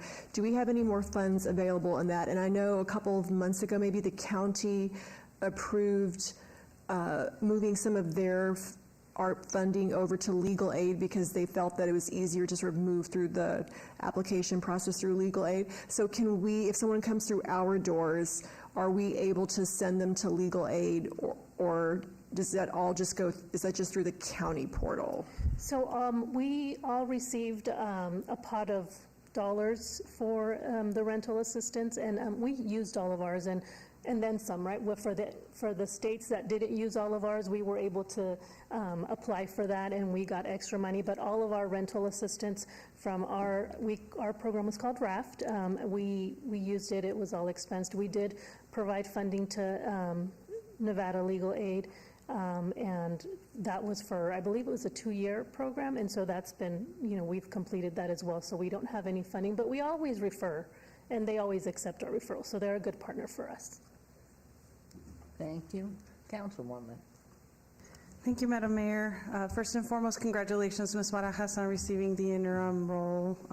Kathy's successor, I know the department is in good hands, so looking forward to your leadership of the very small but mighty team, because they do make so much happen in our city for our seniors, for our neighborhoods, for everyone, and also our homeless population. And so when you guys shared the data point about helping 42 individuals in 22 and 120 in 23 to get what I'm understanding more stable housing placement, I wanted to know, do we continue to track these individuals we've serviced over time, because I think it's important for us to continue to check in and see if they've had to come back or if they've made it off stronger and better. And I know you guys do an amazing job triaging everyone and putting the support services around them to get them back on track. But I wanted to know, how long do we check in with these individuals? Unfortunately, in our community, there are no real aftercare components. So generally speaking, the only way we know if someone has cycled back into the program is because we re-engage them through HMIS. Otherwise, we have no mechanism to be able to follow all of the folks that come through the system. Okay, thank you so much. And I do know that with Hope for Prisoners, that was a question I'd asked, because people who are coming back, whether it's from alcoholism, whatever, they need continuing support. Unfortunately, it all boils, as you well know, down to dollars and having the funds to be able to hire enough people to provide the service. And we are forever chasing dollars and trying to find income ways that aren't harmful to those who are already also struggling. So it's a huge challenge, but I echo, I know the loss of Kathy is felt by all of us, but she did build a beautiful team with you all, and you are just really showing us and the world and our community how compassionate care and sensitivity to others, what it manifests itself into when it works. And bless you all. Happy holidays. You're the best. I think the team's over here too. Who's where? I think this is the team. Is that your team all? Yes, over there. You're so far away. Bravo. You have very good eyes. Very good eyes. You're the best. And just know that you're appreciated. We know it. It's tough what you do all the time, every day. And then to keep yourself psyched up to do it again and again and again. And the heartbreak of losing somebody who has fallen back off into whatever. So God bless you all, and have a happy, safe, healthy holiday season. You're terrific. You're terrific. Thank you. Thank you. Thank you. Thank you. Wow, thank you. Okay, now we're into setting the date, I think. We are setting the date. Our city clerk to set the public hearing dates and appeals from the city planning commission meetings, dangerous building or nuisance litter abatements. Will do. Thank you, Mayor. Thank you. And now we're into our second and final citizen participation. And did Mr. Andre Edwards, return to us? No. Okay, so we will move on. Please come forward, and you know the routine, because I know you've been with us forever, and we appreciate your concerns. Madam Mayor, Daniel Braisted, B-R-A-I-S-T-E-D. Got a couple things to talk about. The big one I'd like to talk about is the annual longevity conference that's coming to town. It's going to be at Treasure Island. It's going to be at the Venetian. It's December 14th and 16th. That's a Friday, Saturday. That's a Thursday, Friday, and Saturday. It's pricey on your own, but there should be money in the budget because they have devices there that you can put in the jails, you can put in the first responders to help with healing by, it's new technology. Any medical frequencies and things like that, we should go. It's in our backyard. It's my ongoing failing crusade to get us to use conventions, but do it. CES, of course, is coming up in January 9th and 12th. The big thing is all the tech that's in the basement of the Venetian Expo. In the basement there, they're only allowed to have one booth because they only have one product. But companies come from all over the world, but there's nothing there for Nevada. There's nothing there from Las Vegas. I mean, don't we have any tech in this town? It should be there. But then, of course, you have all the other facilities.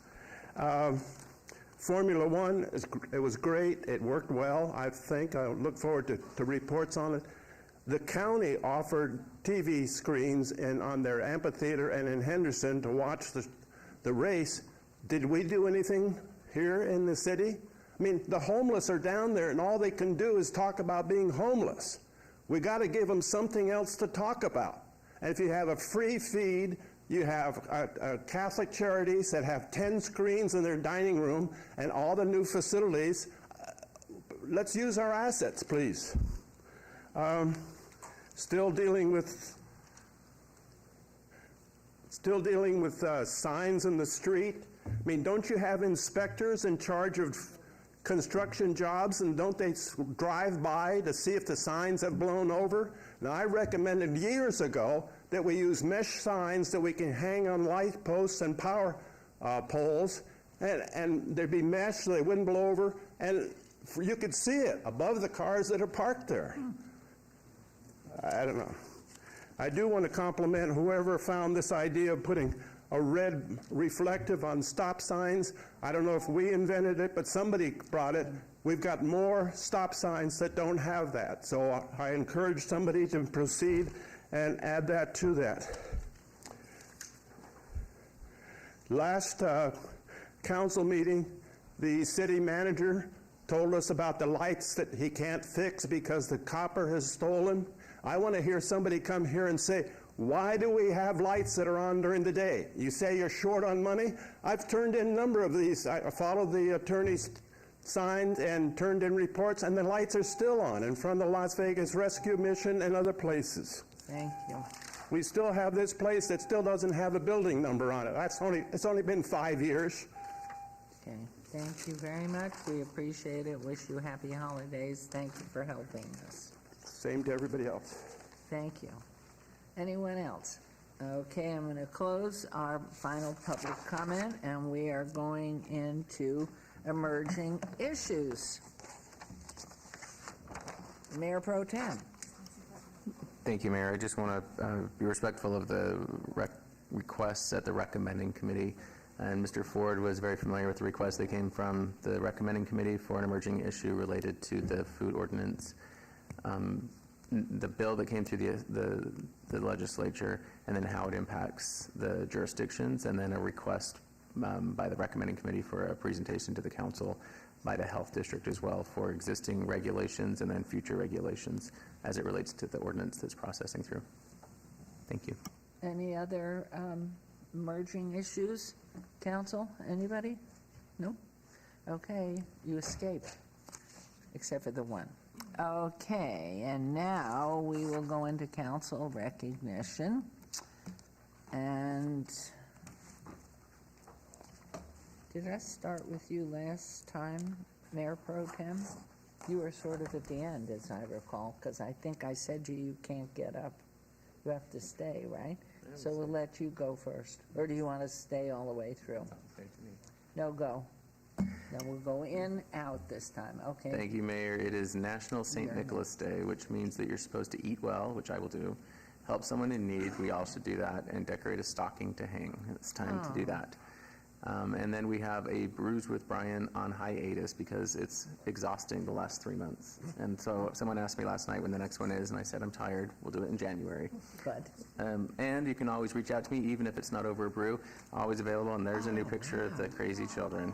Oh, did you lock in? Wow. Thank you to the Councilwoman Ellen Polensky, who taught me how to do some curly hair, because I really am starting to master it, and that was the second attempt. What was she saying? I try to tune them out as much as I can. Okay, typical. Okay, and that's it. That's all I got. You're at it. All right, Councilman Greer. Thank you, Madam Mayor. Operation Warmth will take place this Saturday, December the 9th at 8 a.m. at the Courtyard. Gently used coats, sweaters, hoodies, beanie caps, socks, and gloves will be distributed to help keep those at the Courtyard Homeless Resources Center warm this winter season. I'd love to thank all of the residents for their community spirit of giving to support this event. We had boxes set up throughout the valley and throughout the ward for people who could donate over the past month or so, and I greatly appreciate it. Our winter break camp, don't forget that Parks and Rec will sponsor winter break camp. There will be activities, arts, crafts, sports, games, music, and more. Camp is for children ages 5 to 14. Madam Mayor, you cannot participate in winter break camp. There are various locations throughout the city. I know you want to. For more information, please call 702-229-7529. The Doolittle Active Adult Center is currently under renovation. They are holding limited classes at the Doolittle Community Center at 1950 J Street. The fun, though, continues with board games, card games, exercise classes, and more. For more information about the activity, please call 702-229-6125.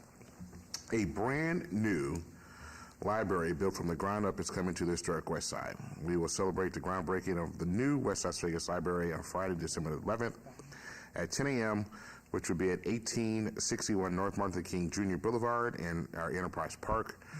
We are very excited about this project and hope you would join us. For more information, contact my office at 702-229-5443. My office is constantly working to provide updates on city services, happenings in and around the ward. If you'd like to receive our Ward 5 newsletter, which I hope you do, please contact my office or send an email to Tanny at tjackson@LasVegasVada.gov. You can always stay in touch with us on social media, on Twitter at Cedric Career, Instagram Councilman Career, and Facebook Councilman Cedric Career. Thanks. Thank you. Councilwoman Seaman? Thank you, Madam Mayor. Did I turn?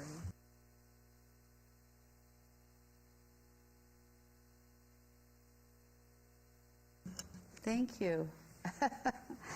Okay, so it was a privilege to be able to speak at the 2023 North American Mayor Summit Conference in Fort Lauderdale against anti-Semitism. If we all unite together, we can end hate in all its forms. It was very educating, and I definitely brought back a lot of information that we could use here in our city. We had another great breakfast buzz in Ward 2 Biz last month. I always enjoy meeting with constituents and hearing about their concerns and questions. This event featured Summerlin Area Lieutenant Alvarado and City Marshal Paul Hartz, who answered all the public safety questions. I want to congratulate the Down Syndrome Organization of Southern. Actually, this is the Las Vegas Business Academy. I want to congratulate both the Down Syndrome Organization and the Las Vegas Business Academy.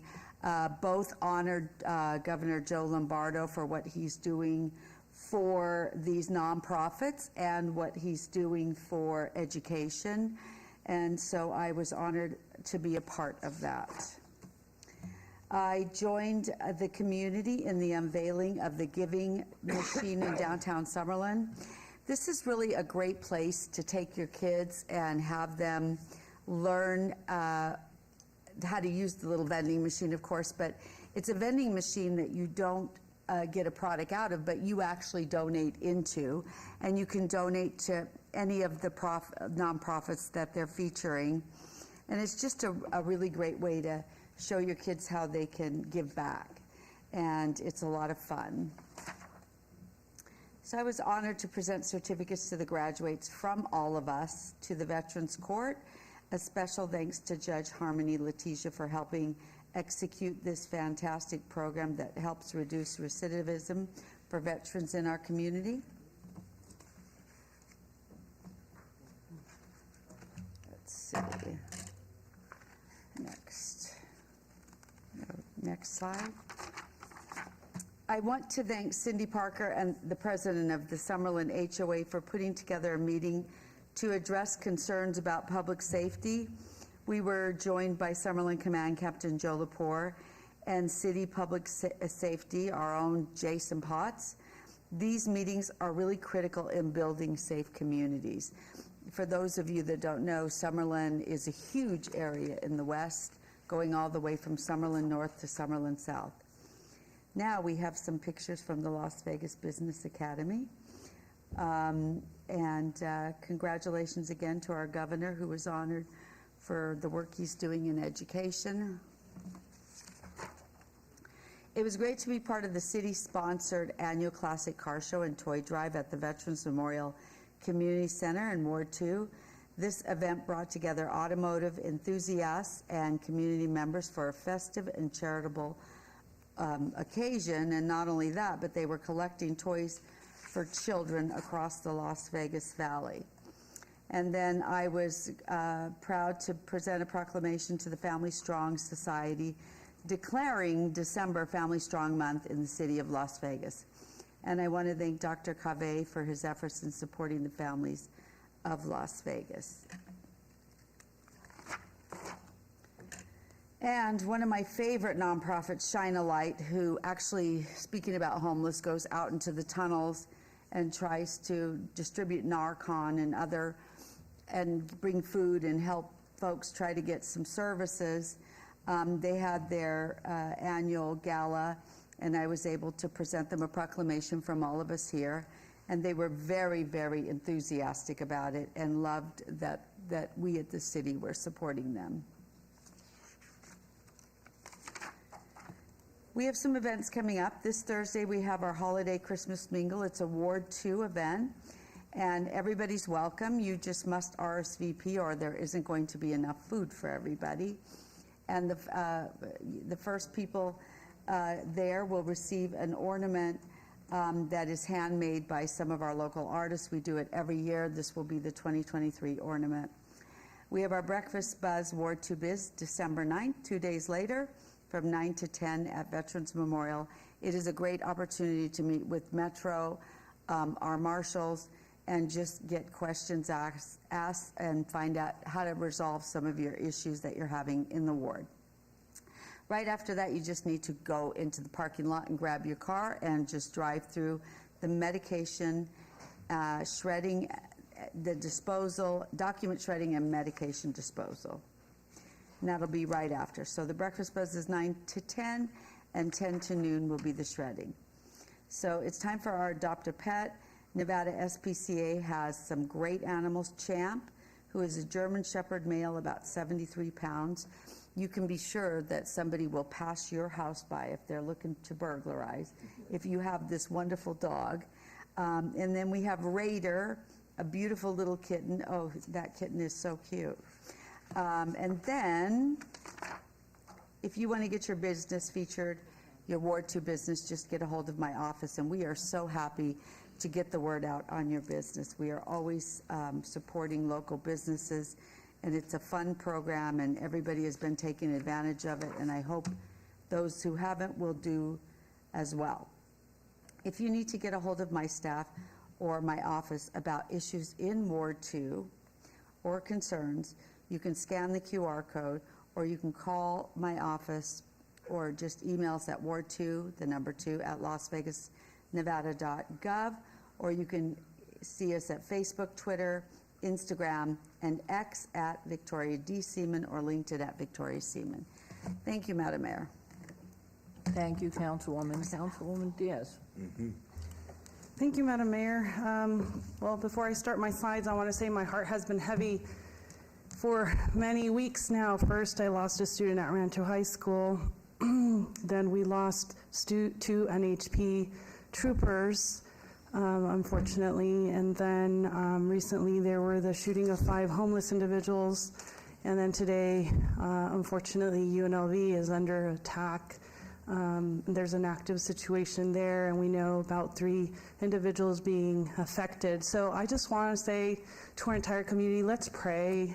Whatever your belief or spirituality be, we need to be really, really making the concerted effort that no more malice and harm and hate comes into our community, but that we all with our hearts really ask for what's best. And I know we can do it because we did so together after October 1st, but it's been a lot, and I hope it's coming to a halt because it shouldn't be happening, period. Thanksgiving luncheon on November 15th. I want to thank all of my seniors who came out and joined us for that annual Thanksgiving lunch. Their presence added warmth and just much significance to the occasion. I want to thank all of them for their participation, and a special shout out goes to the dedicated staff at East Las Vegas Community Center for an incredible lunch and outstanding hospitality in making this a memorable moment for our seniors. On November 16th through the 18th, I was able to attend the National League of Cities Convention in Atlanta, Georgia, which was a great and very informative event. I had the pleasure of meeting Glenn Levitt, the new leader of National League of Cities, and also John Sheridan, who's the current president of the league. I know Councilman Creer is a past president of the League of Cities. And I was also able to meet Mayor Juan Gonzalez from San Leandro, California. I appreciate the opportunity to participate and gain insights, and also know that our trials and tribulations are shared across the nation, that the challenges we're facing here are also being felt in so many cities across the country. On November 20th, we celebrated the Mexican Revolution. It's the 113th anniversary of that happening in the Mexican community, and we gathered with many of them here in the city of Las Vegas. North Las Vegas Council Member Isaac Barone and I, as well as the Mexican Consul Julian Escutia Rodriguez, honored the historical legacy of heroes like Francisco Villa and Francisco y Madero, which were figures that helped the independence of the country. And it was a Chautauqua, just like you had Abraham Lincoln, we had Pancho Villa and Francisco y Madero doing their little presentation, and we learned a lot from that moment just by their presentation. On November 21st, we had our parent leader PLT Thanksgiving luncheon. I had a wonderful time with this wonderful group called the Parent Leadership Team. Thank you to the President Selene Lozada and to the incredible volunteers who tirelessly contribute in supporting parents on their educational journeys across our community.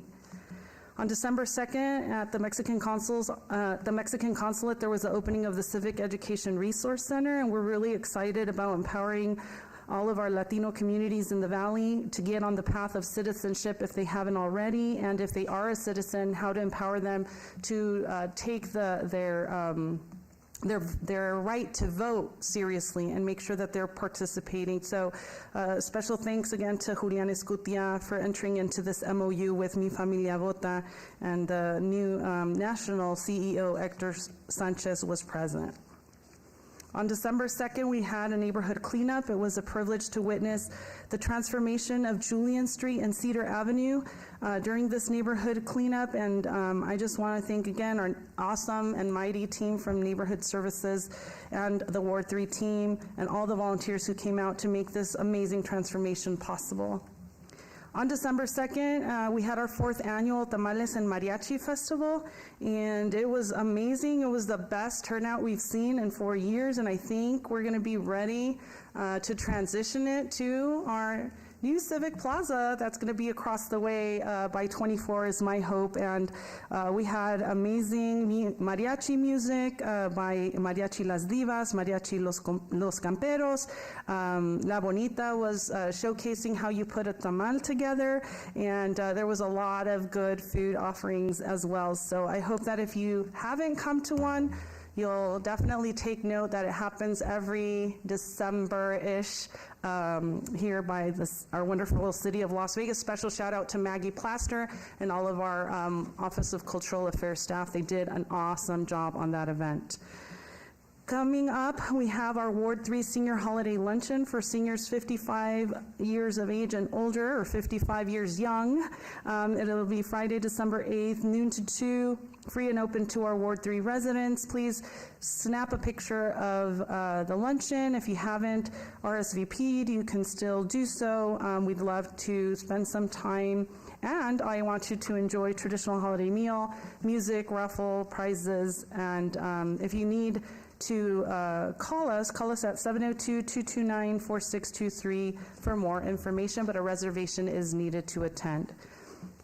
Also coming up on this Saturday, December 9th, is our traditional Santa in the Circle and Cookie Exchange. It'll be held at the Huntridge Circle Park from 10 a.m. to 1 p.m. Bring a mug, a sweet treat, or cookies to share with all of our neighbors. We're going to have special appearance by Santa Claus. Our wonderful downtown dance conservatory is going to be performing Mariachi Los Gavilanes de Monaco Middle School as well. So if you have any questions, please contact Erica Martinez at 702-336-2049. If you would want to donate a gift card or a prize, call her as well. She's collecting all of those for the benefit of the community. Join us for the Winter Wonderland Festival on Saturday, December 16th from 3 to 7 p.m. Admission is free to everyone, and we welcome everyone to come and have some holiday cheer. It's going to be hosted out of our fabulous East Las Vegas Community Center located at 250 Northeastern Avenue and Stewart. For additional details, call 702-229-1515. I want to give a special moment of privilege to honor the sponsors, La Campesina 96.7, obviously us, City of Las Vegas, our Commissioner Tick Sagerbloom, Colesville Tattoo, and Sacred Heart Tattoos are really stepping up to make it a beautiful event. Stay in touch with me. These are all my social media platforms. You can also subscribe to Award 3 newsletter, and you can always give us a call, 702-229-2359, or email at ward3@lasvegasnevada.gov. Thank you. Thank you, Councilwoman. And Councilwoman Bruni? Thank you, Madam Mayor, and thank you, Councilman Diaz, for your very thoughtful remarks. I couldn't agree more. My heart has also been very, very heavy in these last few weeks, and I will continue to pray for open hearts and a community that lifts up kindness. December is National Impaired Driving Prevention Month. More than 10,000 Americans die annually in preventable crashes. Nearly a third of deadly car wrecks in the United States involve alcohol. On average, it's estimated that 30 million Americans drive drunk and 10 million Americans drive impaired by illicit drugs annually, endangering themselves, passengers and passers-by, and law enforcement officers who work to keep our roads safe. And we saw that this last week with the tragic death of Nevada State Police officers Sergeant Michael Abate and Trooper Alberto Felix. The Nevada Office of Traffic Safety has reported that there have been 221 deadly crashes already this year and 246 total fatalities. Please don't drive when impaired. There are several alternate transportation options like Lyft or Uber that you can use. We've been busy since the last time we met. Last week, I was pleased to convene elected officials, public health officials, and healthcare system stakeholders to talk about the rising number of superbug fungus cases in Nevada and start exploring solutions. Thank you to Congresswoman Susie Lee for joining us. Thank you to UMC for hosting us, and to Xenix for providing us with a demonstration of the latest FDA-approved robot technology to kill the superbug. Ward 6 was pleased to host its annual Cowboy Christmas and Classic Car Show. Classic car restoration and appreciation is truly a part of the core culture of Ward 6, just as much as our rural life appreciation and horse culture is. Fun was had by all at our 17th annual Cowboy Christmas. I couldn't believe we've been doing it this long. Thank you to the amazing musical performances by students from O'Rourke Elementary, Coral Academy, and Centennial Hills High School. Thanks to all the vendors who came out. I love seeing all of the classic cars, and I was thrilled to award the Councilwoman's pick to a VW Bug. It reminded me of the VW Bug I used to have when I was a poor, struggling graduate student. After hanging out at Cowboy Christmas, I was thrilled to attend my first UNLV football game, watching them play Boise State for the Mountain West Championship. I'm so proud of our amazing student athletes who've made our community so proud. While there, I was thrilled to have an opportunity to meet Antonio Pierce, the Raiders coach. This week, I was pleased to join my colleague, Francis Allen Polensky, Governor Lombardo, Lieutenant Governor Stavros Anthony, Paiute Chief Darren Pete, Mike Jansen, Joey Paskey, and several bicycle groups, including Southern Nevada Bicycle Coalition and Cola Vida, for the groundbreaking of the Centennial Bowl. It's been a long-awaited event. We have a lot of outdoor enthusiasts in Ward 6, so I'm thrilled that we've added miles of bicycle lanes and trails for all to enjoy. I was pleased to partner with Mayor Goodman yesterday to recognize Judy Marinoni Cobb, who is the first ever Employee of the Month in 1988. She was recognized then in part because she founded the Municipal Court Volunteer Program, which exists today.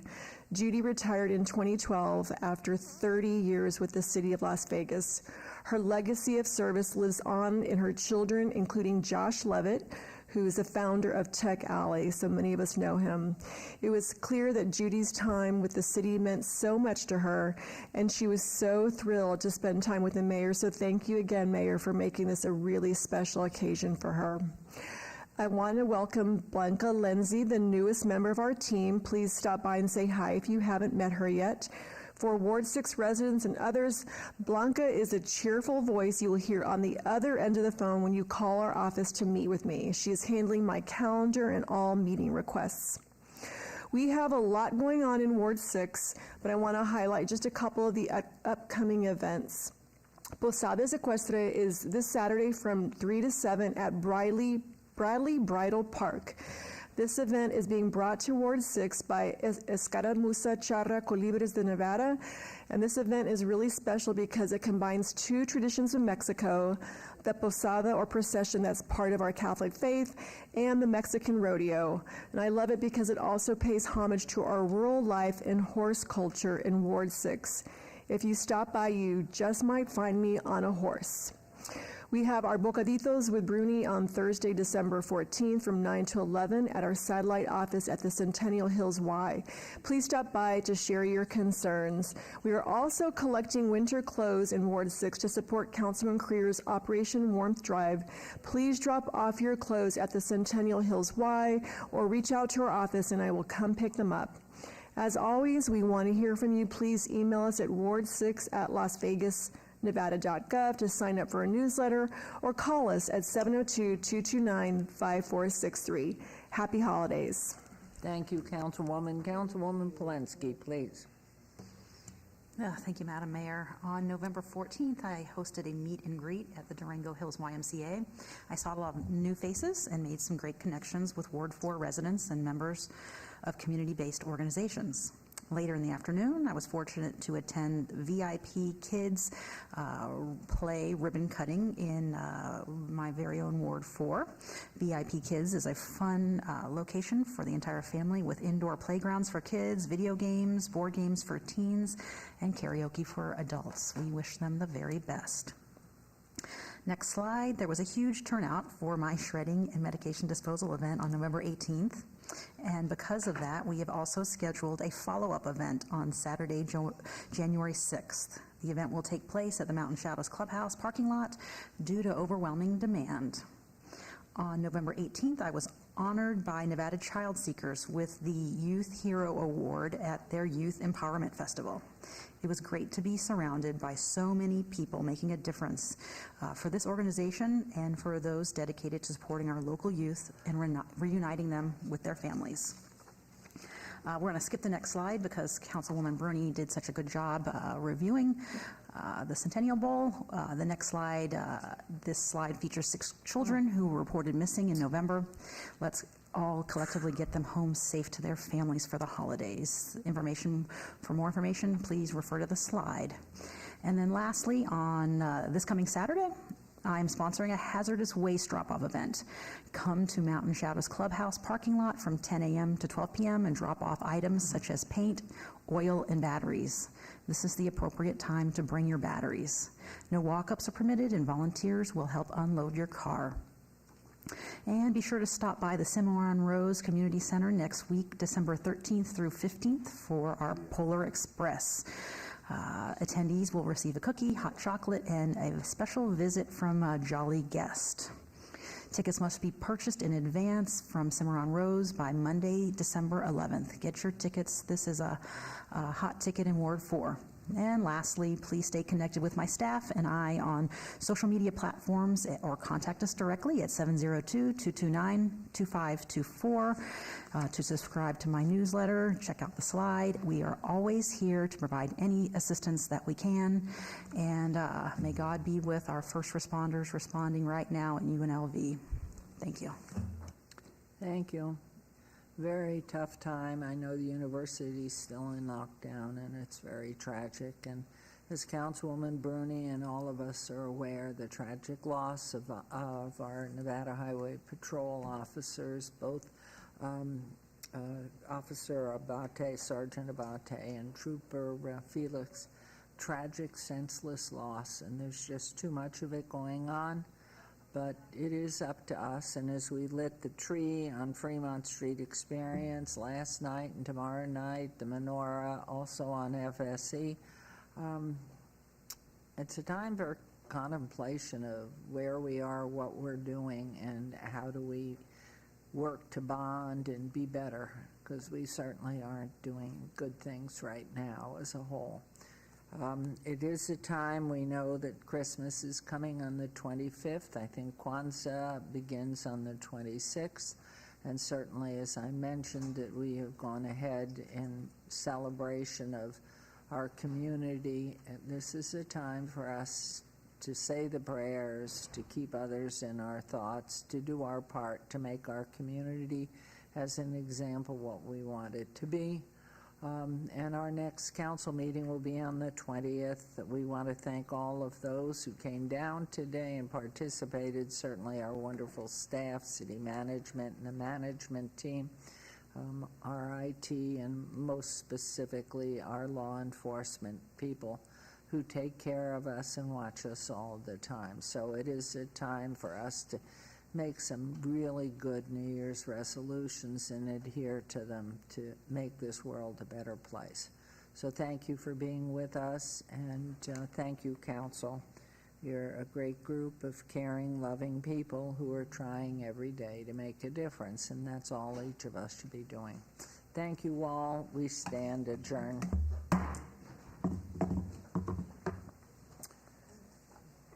Yuck.